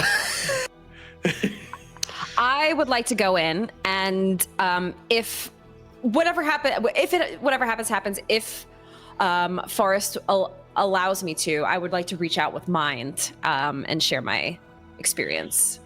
So it's probably a good idea to link minds before you do the thing. Let's start with that. I'm not a novice at this. I got this, Forrest. I've done this before.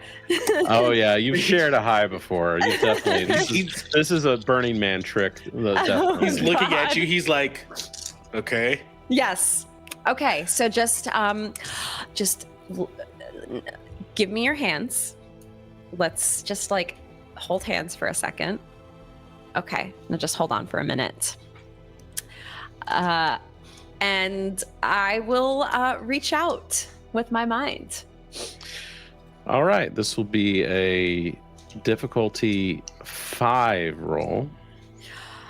You might want to spend a paradox coin on it. I am thinking I'm going to spend a paradox coin. Very well. So that gives me 2 extra. Yep, 2 extra dice. And I'm almost do I spend a quintessence to... That would be a good move. I think I'm going to do that as well. So I'm going to lower the difficulty. To 4. Okay. All right. Okay. How does willpower work in M20? It can be used to stop paradox backlashes. Noted. Okay. Storyteller. Yes. I got bad vibes about this whole situation. I'm sensing a clusterfuck. If I'm being perfectly honest. If I wanted to prepare to make sure no one, I don't know, blows out an aneurysm because something went horribly wrong, what would I do? Blows out an aneurysm. You could prepare a life spell to make sure to help heal someone and keep their health stable. I would like to do that.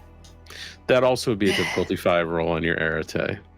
Okay, Who are you focusing on? Both of them?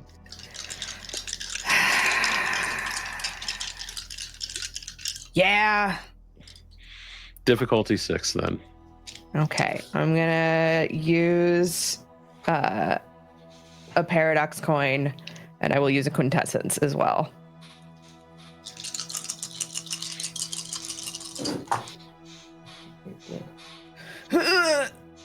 Four. 4 successes. Yeah.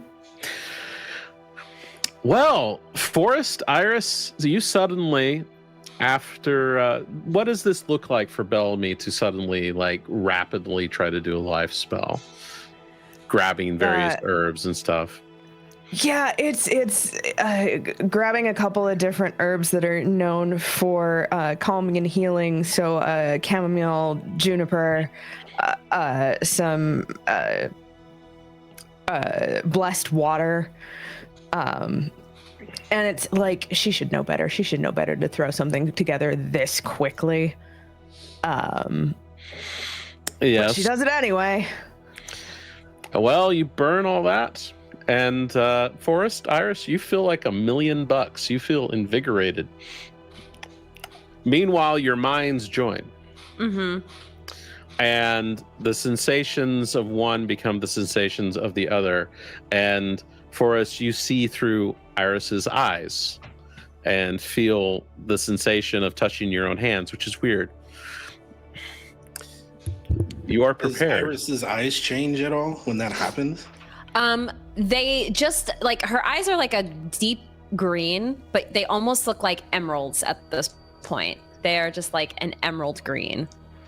I think like Forrest's eyes mimic your eyes. Like it's like that's the on symbol. Works for me.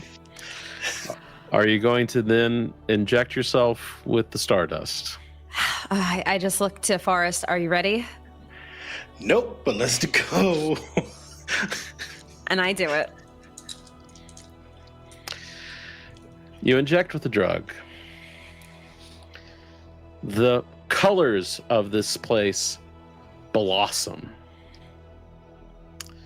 The colors of the book covers of the various plants become vibrant, and you just can see the life energy and the spiritual energy flowing out of the plants and through the wood of the place. And you see crows everywhere for some reason. And then you look at the picture and the direction of the picture that Felix drew. And you see the red robed figure and the steeples around it. And it becomes more lush and deeper and more crimson. And then it moves and reaches out for you. And with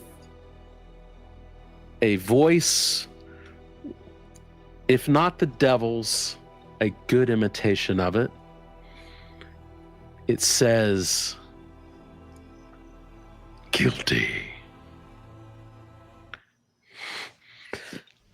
And with that, we will close the first chapter of this little chronicle. Oh my. In the shits. In the shits. Bold character decisions. Bold decisions. Like, We love big swings, baby. We take their mummified bodies, bury them in the backyard, and go I'll on. never my speak of it again. oh my gosh.